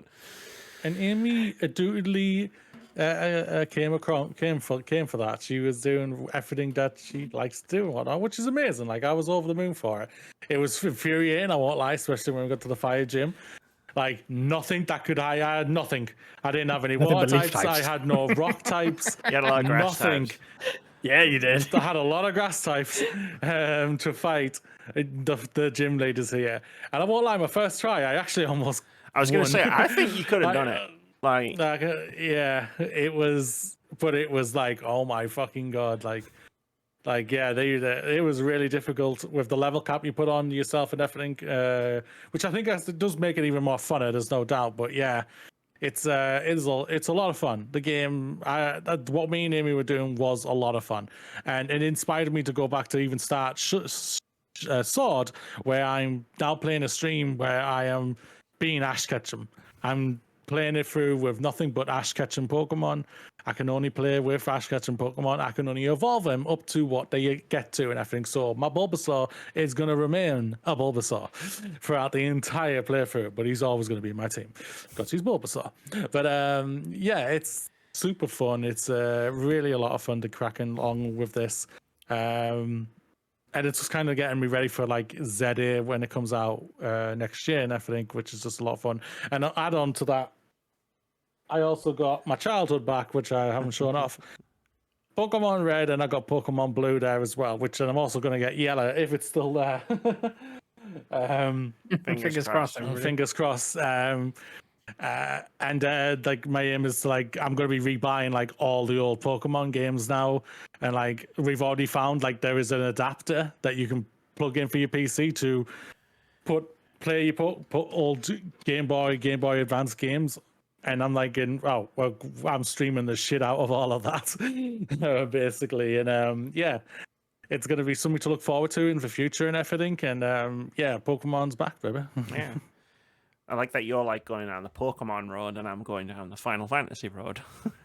Yeah. I didn't even mention I bought like Final Fantasy X-2 and Final Fantasy XII. Yes, you did. Yeah. Yeah, you did. You sent pictures of your haul on Discord, and my heart soared when I saw FF12 there. That was my first Final Fantasy. I know we spoke about this when Sadie came through. It is. I know it's not the fan favorite in the series, but it's one of my favorites, and I'm so glad that it's there and it's going to be part of your collection. And the score and soundtrack to that game is still one of the most special things. So I think I'm going to make like a shrine I'm so happy for you.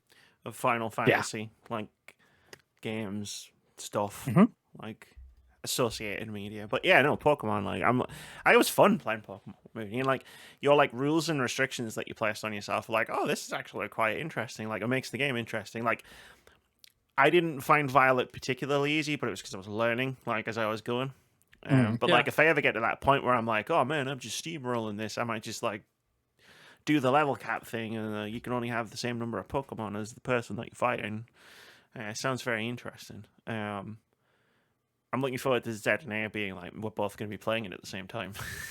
It's going to be a lot of fun. There's no doubt about it. I am very much looking forward to it. I'm just looking forward for the frame rate for that game, because it probably will run really well on a PlayStation. It was nice to watch. It was nice to watch you play a Pokemon Shield and be like, "Oh, it's got a stable frame rate. This is something I'm not used to." It's disgusting. Like we both like said, it's like, and geez, this game's actually really pretty compared to what, like, no offense, that Arceus looks like, and like it's Violet and Scarlet. Like like the art style and frame rate takes a massive hit in those games compared to what like Shield and Sword are. And it's just like, yeah, like, damn, man, they really did us dirty. But hopefully, I do hope, like we talked about it while Amy was here, it's like, I do hope that they've taken the criticism that, yes, Scarlet and Violet were incredibly great sellers for you. I can truly appreciate that. But they rang like dog shit. Game Freak, come on, you know you're better than that. Please, for God's sakes. Oh, break my mic. Just come on. Exactly. Just please, like, I think Z and A on the Switch 2 is going to be running fine. Switch, probably not. But yeah, I'm looking forward to it. It's going to be a lot of fun. Sick. Yeah, I'm looking forward to it too. Right. Those are all the games that we want to talk about. We've had some of those in our back pocket for a couple of weeks. Yes, we have. Oh, yeah. Prepare for the next couple of weeks of me just dumping all of the weird shit that's in my backlog all over everything for the next like couple of podcasts. Alone in the Dark was only the beginning. I haven't got a Steam sale, so who knows what freaky stuff we're going to pick up there. Oh man, like I have to wait until next Thursday before I can dive into the Steam sale. Well, I'm diving into that Steam sale, let me tell you. And we'll have a here's what Amy, look at all these cool rocks I found. Probably, yeah. But yeah, I'm looking forward to that as well. But yeah, let's talk about some happenings, some things that have been going on. We haven't done this for weeks, and everything is fine. Yeah, fine is one word.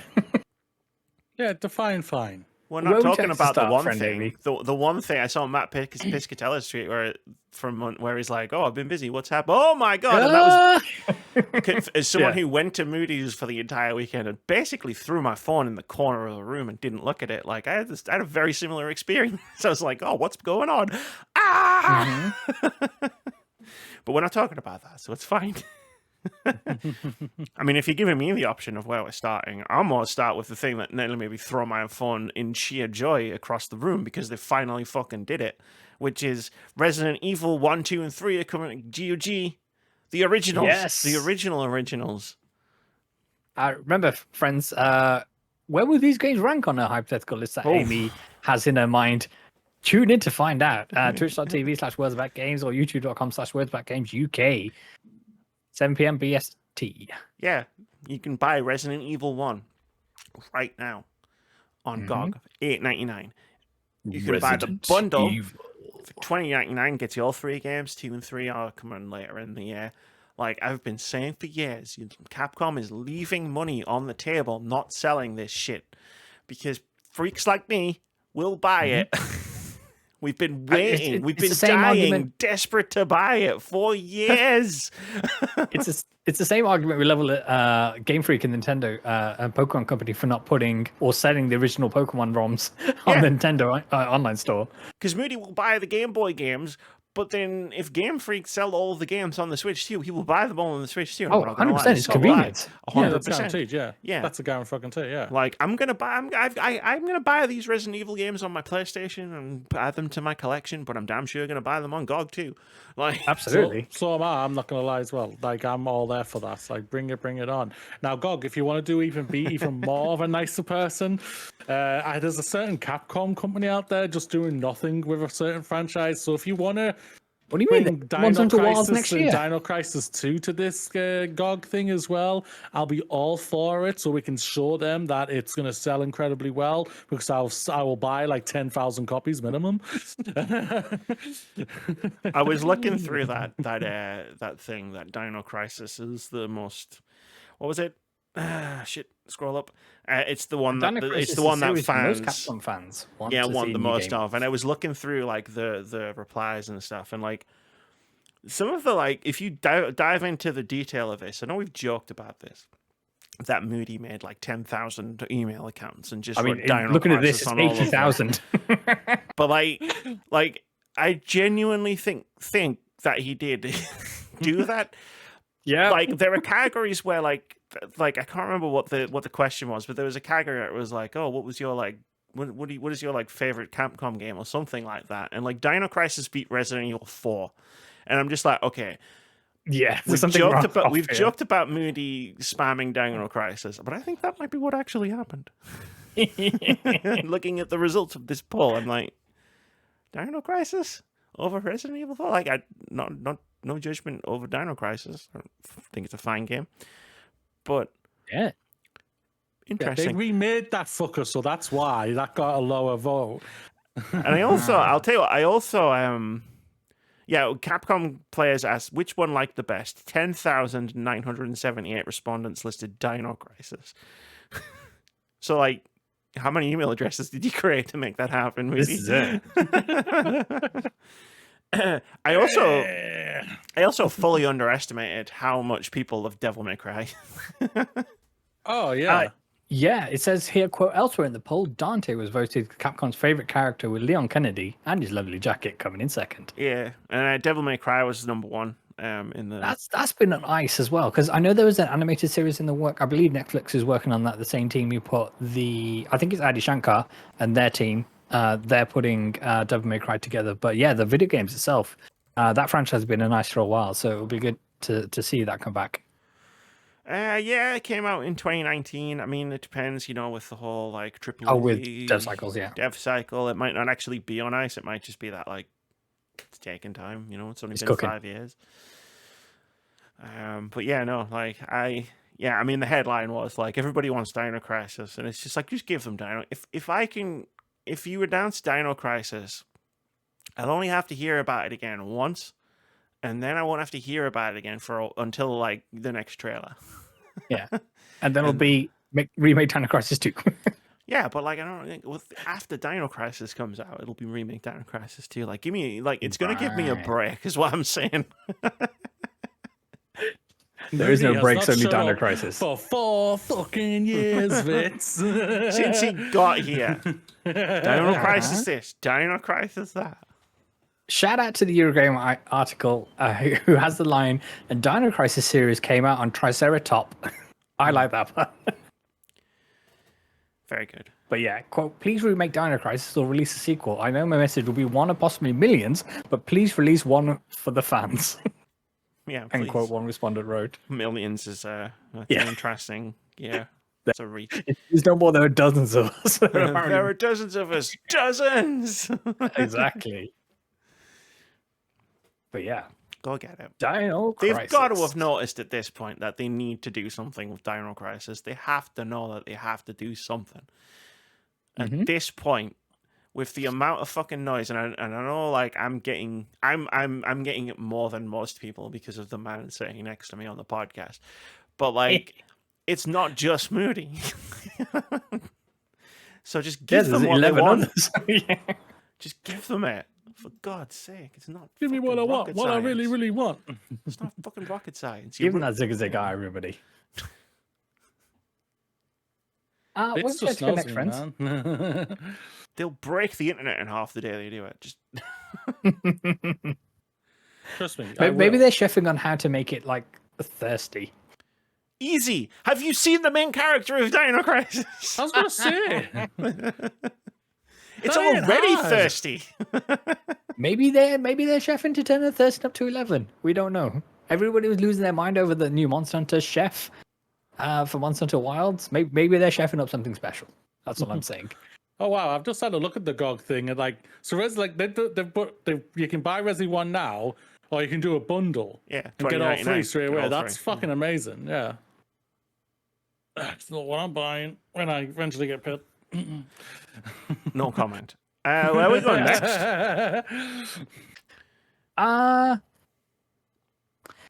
Can we lightly touch on this story from game developer EA execs? When you say lightly touch on, Lightly, you know I who was you're gonna talking say. to, right? Like, Yeah. Yeah, but it's. I take issue with and you did as well. We took issue with the headline of this of EA execs earned $60 million in 2024 despite layoffs and office closures. And I think we both had the same, or we all had the same line of thought of that word "despite."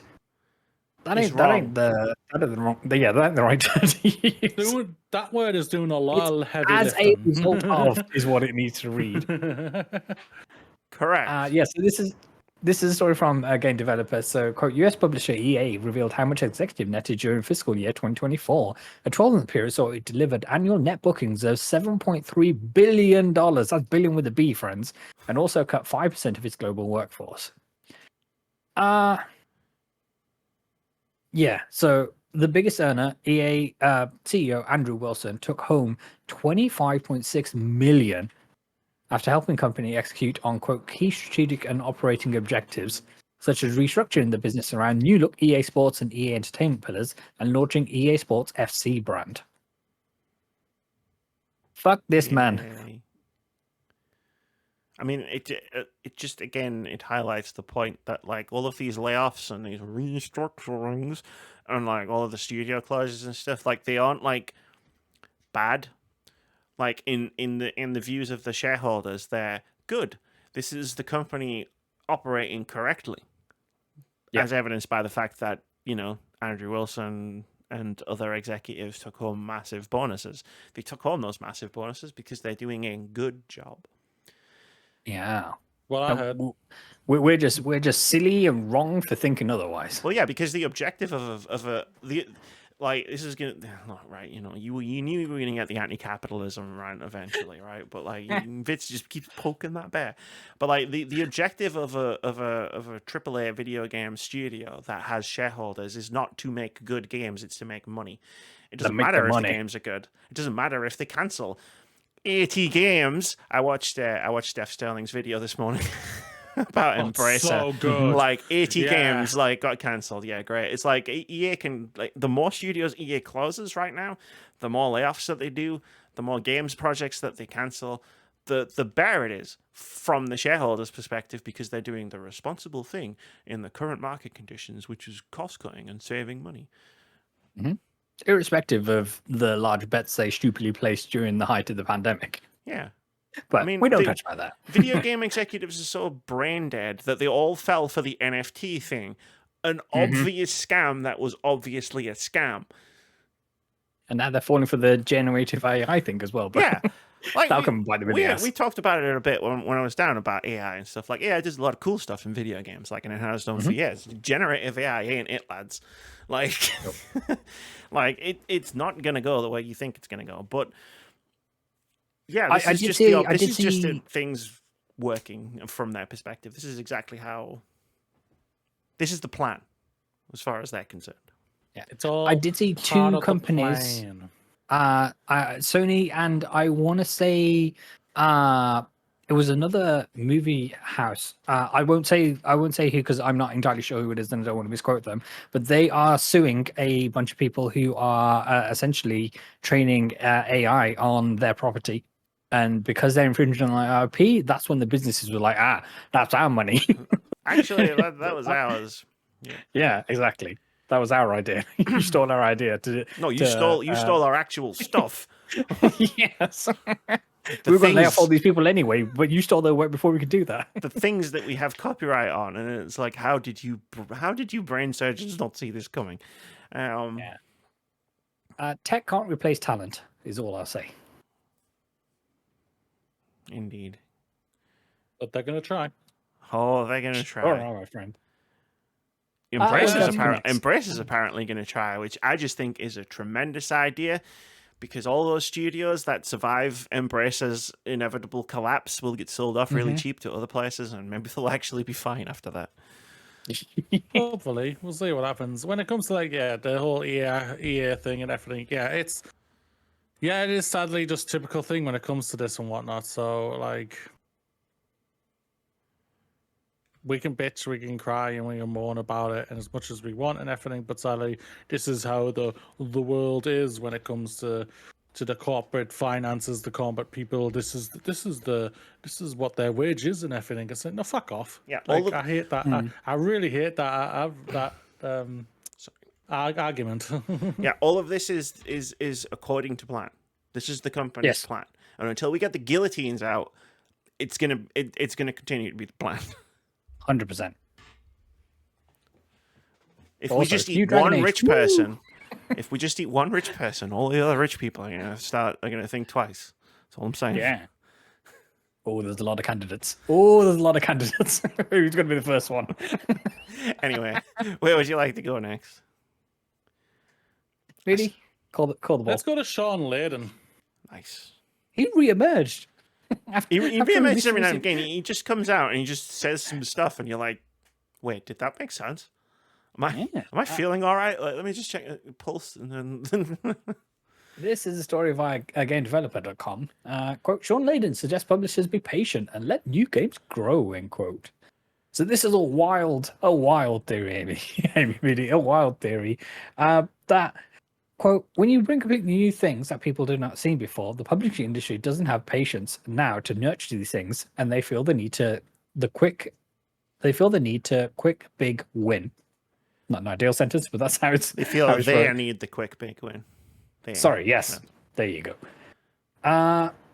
Quote, the real frustrating part is how publishers see a game, don't have the patience to play things out into part 2 or 3. He also thinks over-reliance on safe bets, aka established IP, will get the industry nowhere. Quote, the vast majority of the planet has already said that Grand Theft Auto is not that interesting. Call of Duty is not that interesting. Sick. If people have already said they're not interested, then building more of these experiences will not get them in. Yeah, it's the law of diminishing returns. I think the examples that you used are probably they're definitely the biggest examples, but no, no one. There aren't Call of Duty is not going to get a lot of new people in, but it is still the biggest game on the planet, if that makes sense. None of us are going to play Call of Duty, no matter what Black Ops 6 looks like. I think is the point that he was trying to make there. Yeah. He probably could have used better examples. Yeah, no doubt. Yeah, when he's using those two, his argument kind of loses moot really fast, just because of we know what those games are. We know GTA 6 is going to sell gangbangers when it comes out, and it's just but is that the word? Yeah, I think I messed it up. I don't care. Gangbusters, maybe. Gangbusters, gangbangers, the whole shebang. Full orgy. Okay, that might have a different connotation, my guy, but okay, never mind. Move on. Let's go for a full orgy on this thing. Shawn Layden, Like, he was the guy I was rooting for to win the power struggle at PlayStation, and sadly he lost, and then we got Jim Ryan, who decided live service games are the way to go and everything. And like, you can already see the vision of what Shawn Layden it was. It was like smaller, intimate games, bang them out every 3 to 4 years and everything. Like, basically what Insomniac's kind of been doing of late and everything. But somehow, the bastards and whatnot. But I hope they're not crunching. I'll cry if I hear they're crunching like crazy. But either way, it's like, it's the perfect little thing, and you can have the right balance of like throwing out a new IP and also having a new previously owned IP and everything, like, and have that balance and everything. And I think that's what we would have been seeing. I think there's like, with PlayStation really missed an opportunity of just being thrown out banger after banger after banger for 10 years and everything. Like, for most of the life cycle of the PlayStation 5, the PlayStation 5 has been very barren when it comes to exclusives from PlayStation alone. And it's like the same for like Xbox. Like, everyone says, like, for the Xbox exclusive, where are the games, yada yada yada. They take 7 years to make, and that's the problem. Yeah, that's the thing about it. And that's what Shawn Layden was saying. It's thinking, don't do this. You could clearly see what his argument was. Don't do this live service thing. It ain't gonna work. He probably would have decided to do like 1 or 2, like, say, yeah, okay, fine, but that's all they're doing. They're going to like be given 7 years to get as much content ready to go, type of thing.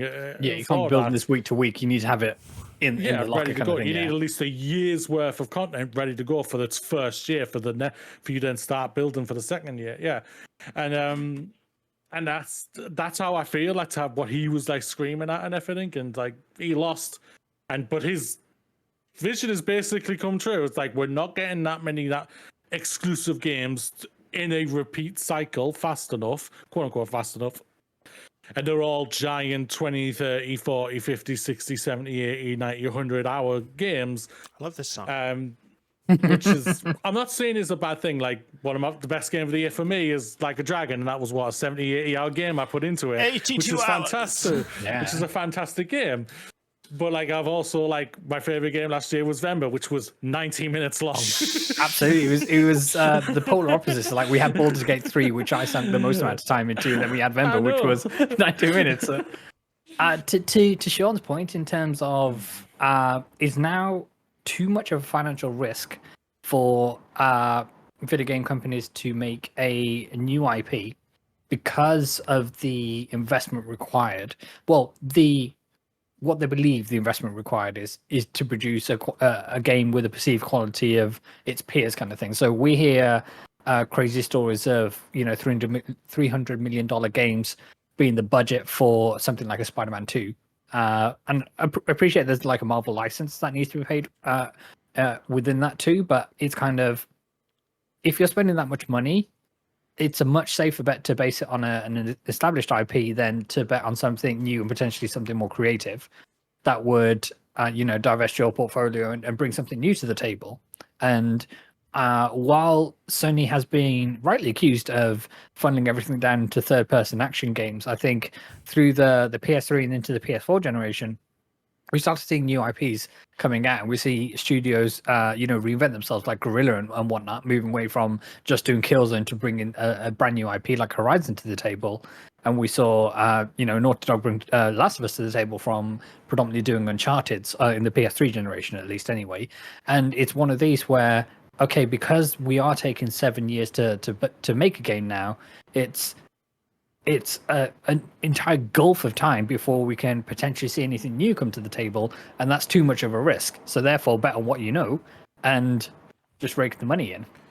It's unsustainable. But again, it's diminishing returns. Yeah. And you will get diminishing returns. I feel like PlayStation is on the precipice of what happened to Xbox coming out of the Xbox 360 generation and into the Xbox One.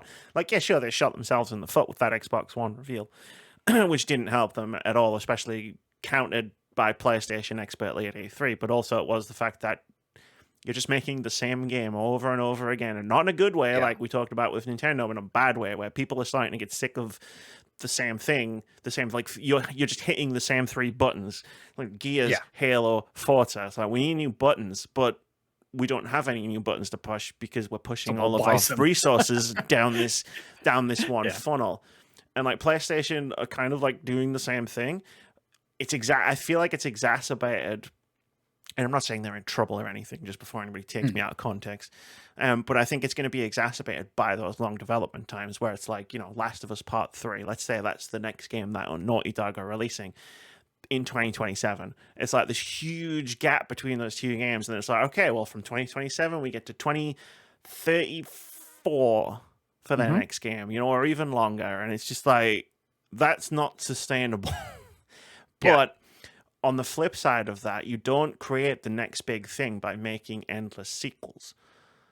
Like, Assassin's Creed came from nowhere. Like, it wasn't an established IP. It was nothing. It came out, and it was okay. People had a good time with it, but it wasn't amazing. And then the team went back to the drawing board, took all of the criticisms that they got for the first game, released Assassin's Creed 2. Probably one of the best games of that generation. Yep. And, like, we know where it went, we know where it's ended up, but, like, that's the story for a lot of these, what we call big franchises now. It's like Grand Theft Auto 1 wasn't that good. Not a lot of people liked it. People liked it, but people didn't love it. It was only when they went 3D, Grand Theft Auto 3, I believe, where it blew up. And then it continued to blow up because they were iterating on that formula. It's like, we found the formula that works. Let's do Vice City. Let's do San Andreas. Let's do GTA 4. It's like, but Grand Theft Auto didn't just emerge as like a behemoth, a fully formed franchise. And neither did Call of Duty. Call of Duty 1 was a pretty good first-person shooter, but at the time, it wasn't considered one of the greats. It wasn't considered up there with like a Halo or a Half-Life.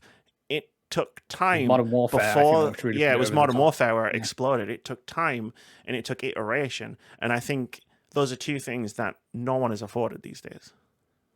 Exactly. Yeah, that's the thing about it.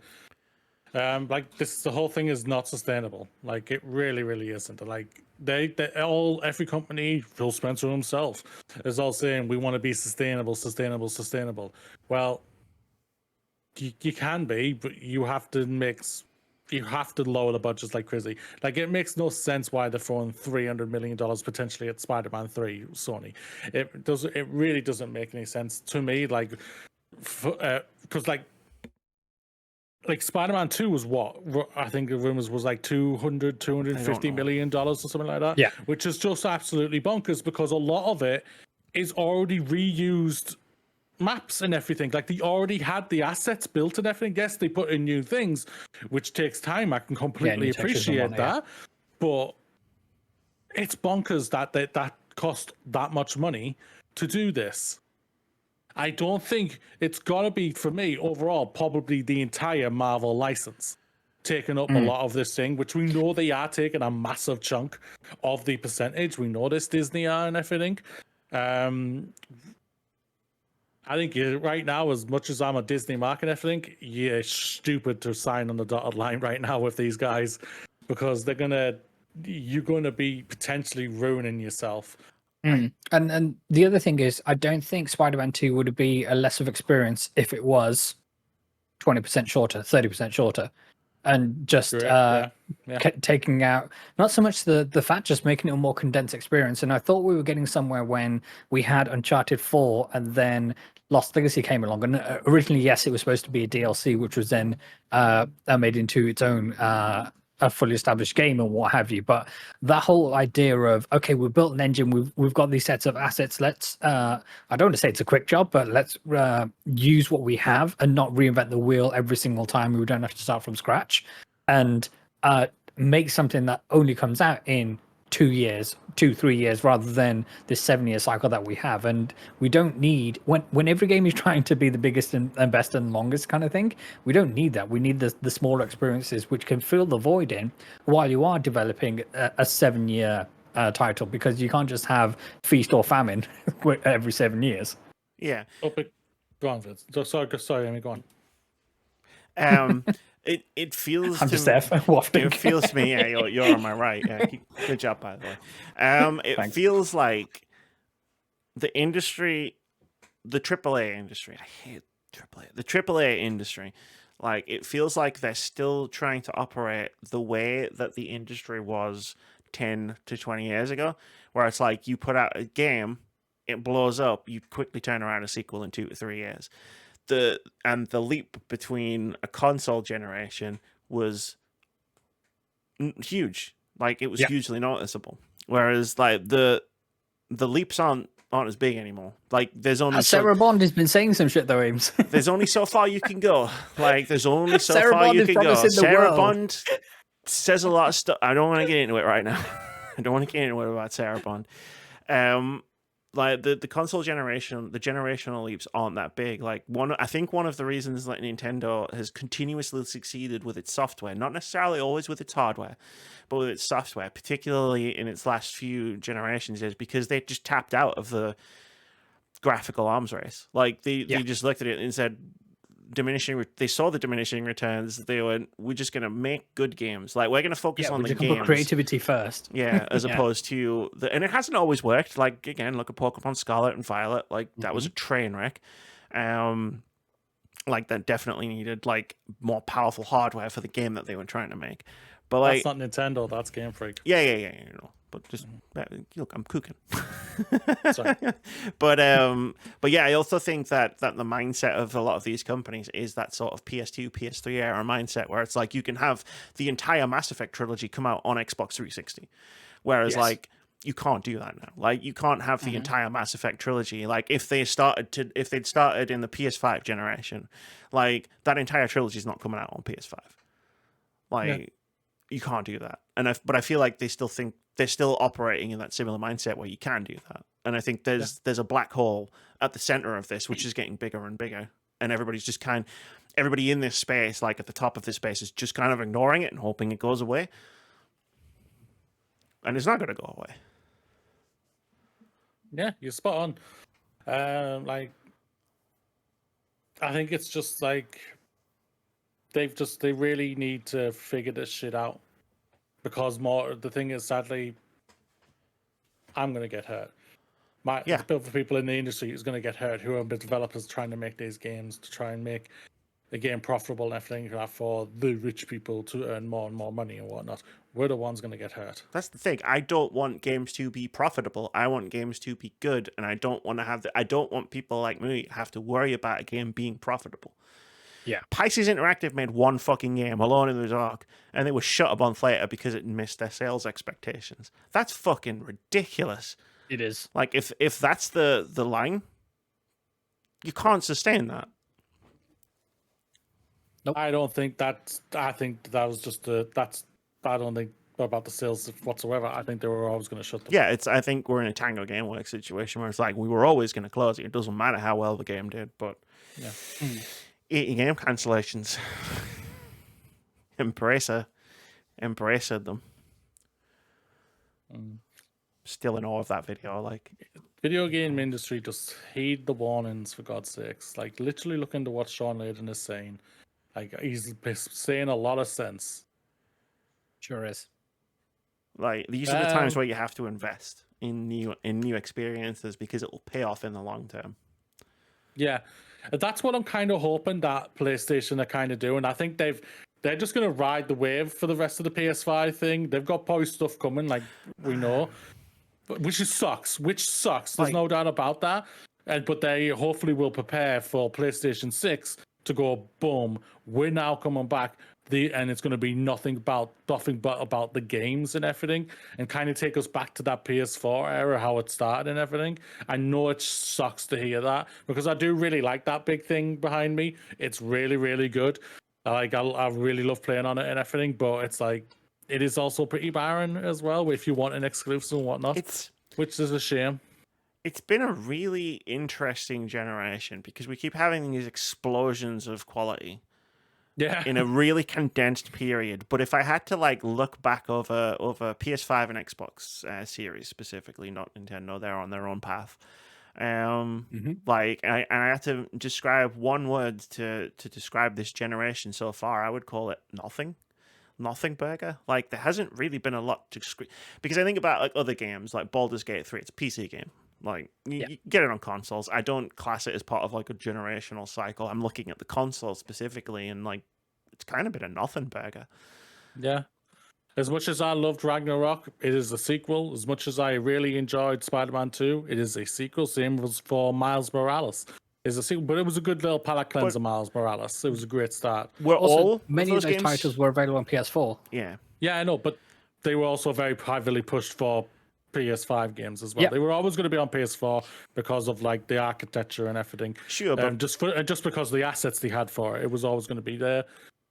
do you remember the promise? Like when we got into this generation, we had this sick controller from PlayStation, and we had Ratchet and Clank Rift Apart. It's like if you try to play this game, if they try to put this game out on a PlayStation 4, your PlayStation 4 would explode screaming into the sun, like. And it was like, oh, cool! Like, look at the cool stuff they're gonna be able to do now that they've got this PS5. And then it just didn't happen. Like, I feel like most of the games that came out for PS5 that were PlayStation Studios games were like, hey, yeah, we're on the PS4 as well, which is cool. And I get why they're doing it. They'll sell more units. People will be able to play it on PS4. I'm always for more people being able to play games, but it's like, where's the push? Like into this generation, Give it's me like the reason of why I have this box and not just because it runs it faster and it's prettier. Yeah, why did I buy this box? Yeah, you don't need the box. At the end of the day, you really, really don't. PS4 will be as loud as fuck, even if it was a Pro, but it will play. It will play the games that you want to play and whatnot. And you have to make the decision of how like ultimately when you upgrade to a different console, for the majority out there, and I might be completely wrong here, but for me, it's mostly just saying I want to make sure I'm going to be getting the best visual experience. latest and greatest. Yeah, yeah, and that's basically what it is. Like Amy, like you and me over the weekend, we were talking, like we've been talking about nothing but playing old games, going back to old hardware, doing that. Like you complaining of getting an older Xbox and whatnot, and it's I was so angry when I found out how much I would get for my Xbox Series S. I was so fucking angry. yeah, especially considering what the price they're selling them for. 100%. But like the One X will play everything that you can play on the Series S and X right now. It won't play as graphically as beautiful as those consoles can do and whatnot, but it's still, especially the X, but it'll still do the business you want it to do and whatnot. And it's just, that's what it is. We're now at the level of like graphically, you're not really gonna. It's going to be a difference, but compared to like PS3 to PS4 or PS2 to PS3, PS3 to PS4 and whatnot, they're not that big of a difference anymore. Yeah, it's like whenever, like, it was that old thing of like whenever like you jumped forward in a generation, like you had to, if you were a PC gamer, it's like I have to go and buy a new graphics card now if I want to keep playing these games. Like this is how big a leap. Todd Howard told me to. Like compare a game that came out in 2000 to a game that came out even in like 2005. Like compare Half-Life to Half-Life 2, you'll see a big difference. If you compare, like, I don't know, like the problem is like it's hard to do this comparison thing because games take so long to come out now. Like compare The Last of Us. Compare the first Horizon with Horizon. Compare Horizon 2, to Horizon Forbidden West. It's like there's a difference, and I'm not going to sit here and say there isn't a difference. There is. They're both games are very beautiful, but it's like. There's not a huge difference. Like, there's not a huge difference. It's not groundbreaking difference. Yeah. There's no doubt about that. Like, man, like, I've just gone up to a 4060 of a graphics card, and I'm like, ooh, old Resident Evil 1. I know, right? Yes, exactly. Very nice. Gotta push like 1,000 frames a second. Like, and that's what it is. And it's just like going back old school is great nostalgia just for me and Lorne and everything. But like, yeah, we're like, they really need to sort their shit out when it comes to this. There's definitely a nostalgia aspect to, collecting all games, playing all games.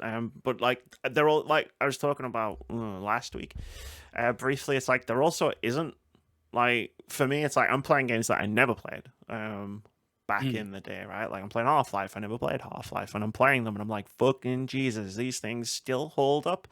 Like there are first-person shooters I've played in the recent past that don't play as well as this game that came out in 1999. Like I think it's just a case of like we've said it before on this podcast. Like good game design doesn't really age. Like, and there are a lot of great games that you can play that aren't like current gen that you're gonna have an amazing time with.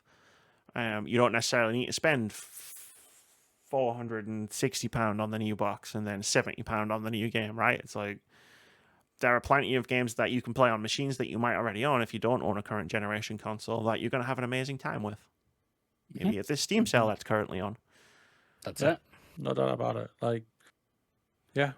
Like, even just current gen games that are on sale. Like, Pentiment still a great game. If you haven't played it, play it. You can buy it probably for half price and play it right now.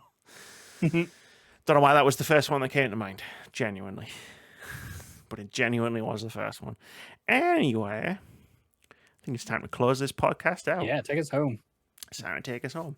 We always do this. That went on longer than Yeah, we always have like a discussion where I think in our heads, all three of us are like, yeah, quick 5-10 minute discussion, and then boom, half an Remember hour. when I started saying we're going to lightly touch on it? That was never intended. Like, I was so hoping to touch on one more, but we don't have the time, so I can appreciate that. No, but if you tell me which one it is afterwards, I'll put a pin in it for next week.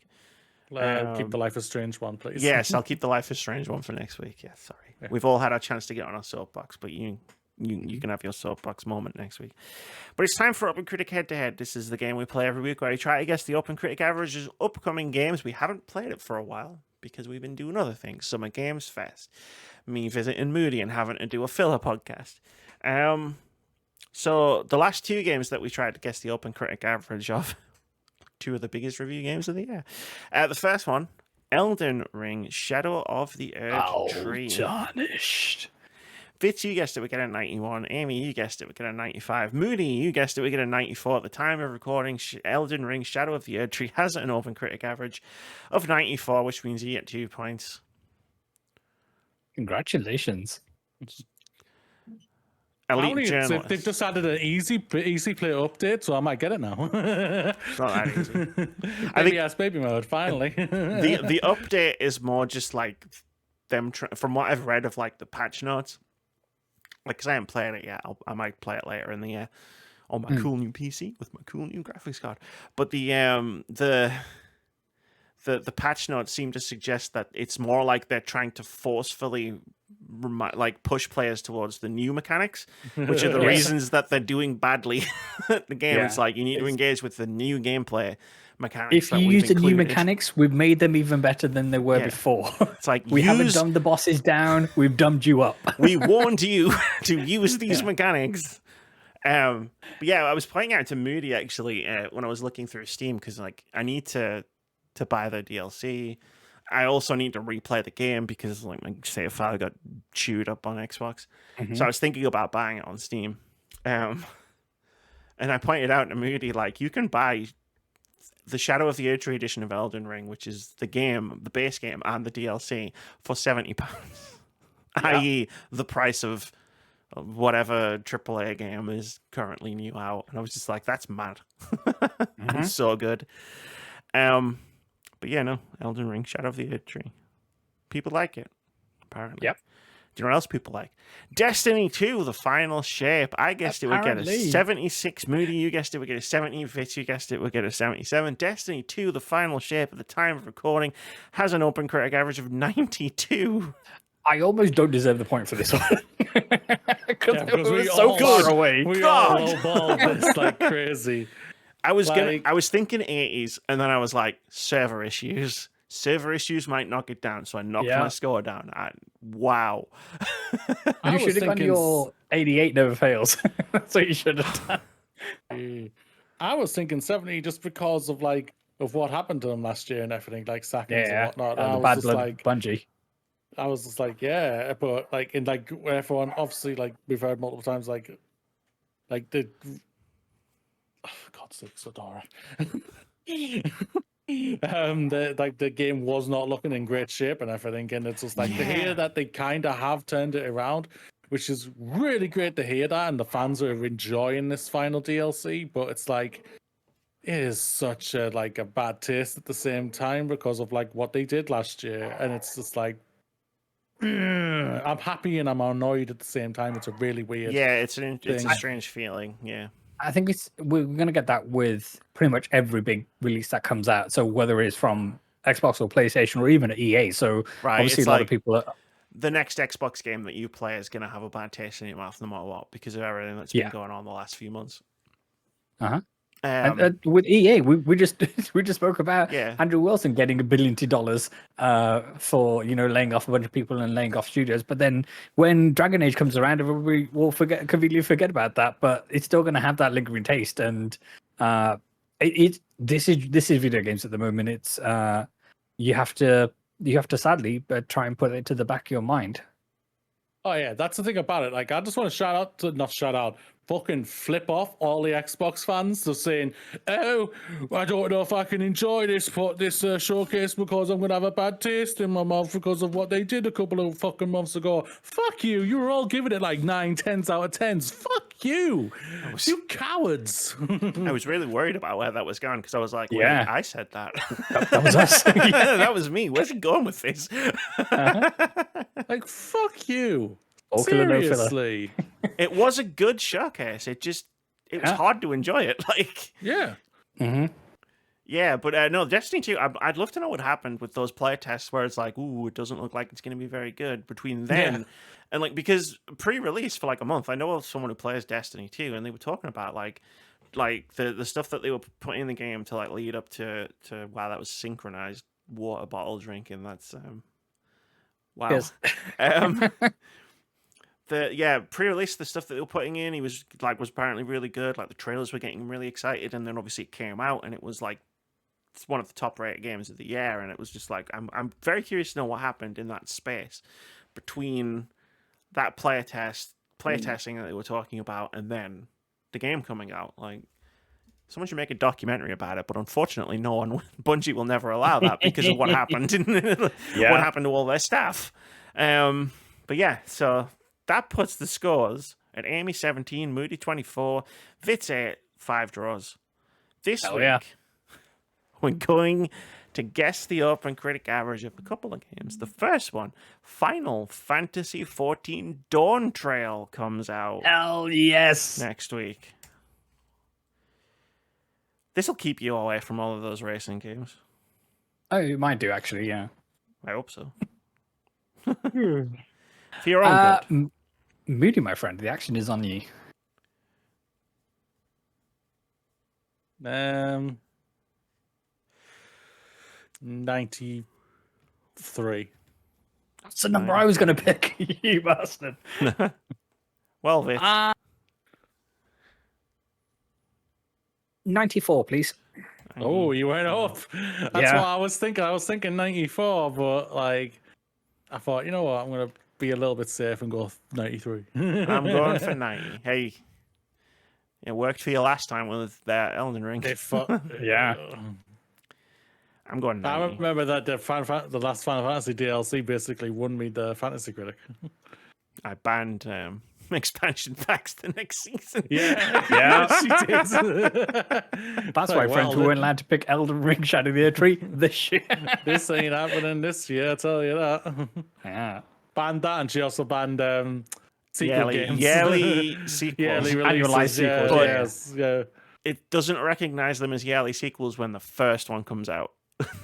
Yeah. Which is very strange. Because you had F1 Manager 20, whatever it was, like when the first one came out, and then it was like you can't pick the next one because it's a yearly sequel, and it was like, surely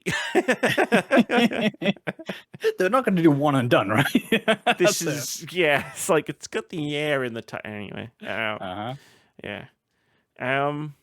Next up, we're also going to guess the OpenCritic average of Zenless Zone Zero. I can see Moody researching it in the reflection of his TV.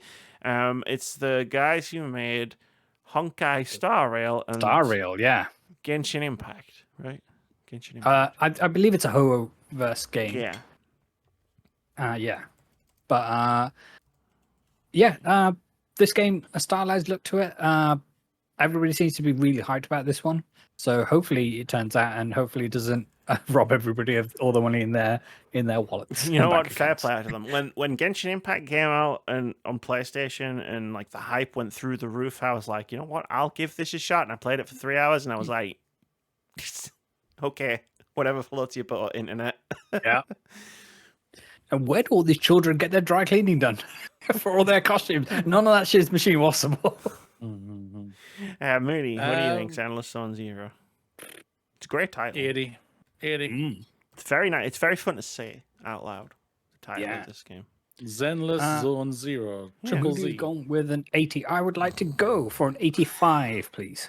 Hopefully, no one uses the acronym. It's a very unfortunate acronym. Oh, What did you say?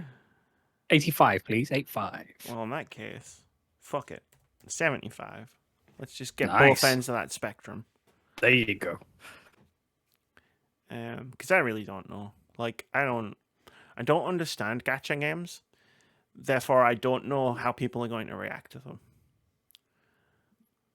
Yeah, they I think, could really go anywhere. I think the logo treatment alone is going to get them over the line. It is badass logo. Yeah. And yeah, the people seem to be losing their mind over.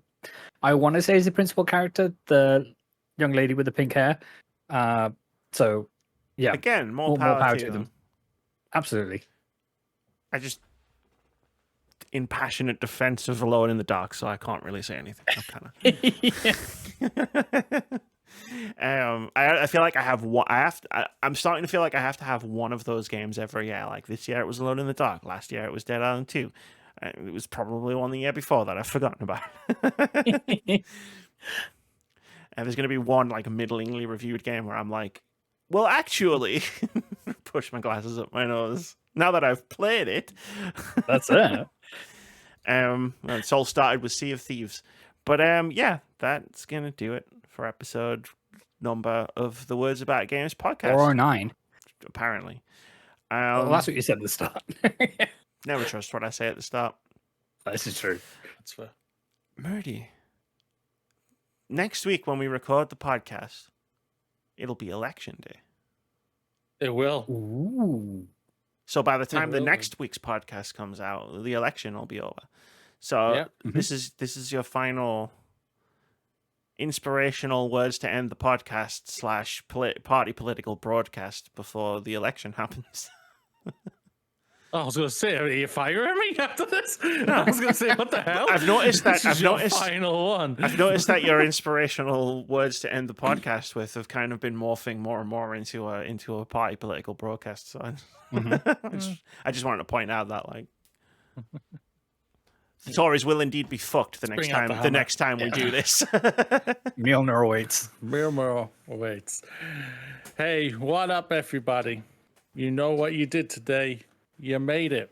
Another know what you day did. is behind you. Another Yeah, I week do has know that. passed. Be proud, because we are all proud of you, even the God of Thunder. You are special. You deserve the absolute best. You are truly good enough because you're doing great, and you truly are good enough. We all believe in you, one step at a time, one day at a time, one dream at a time. Jump up and high five the sky because you fucking made it. Live long and prosper. And for the last time, apparently, as always, fuck the Tories. Also, tune in tomorrow at twitch.tv/wordsaboutgames for ranking Resident Evil, 7 p.m. PST. No, do the voice. Oh, ranking Resident Evil, It's a very good voice. 7 p.m. British summertime. Still going.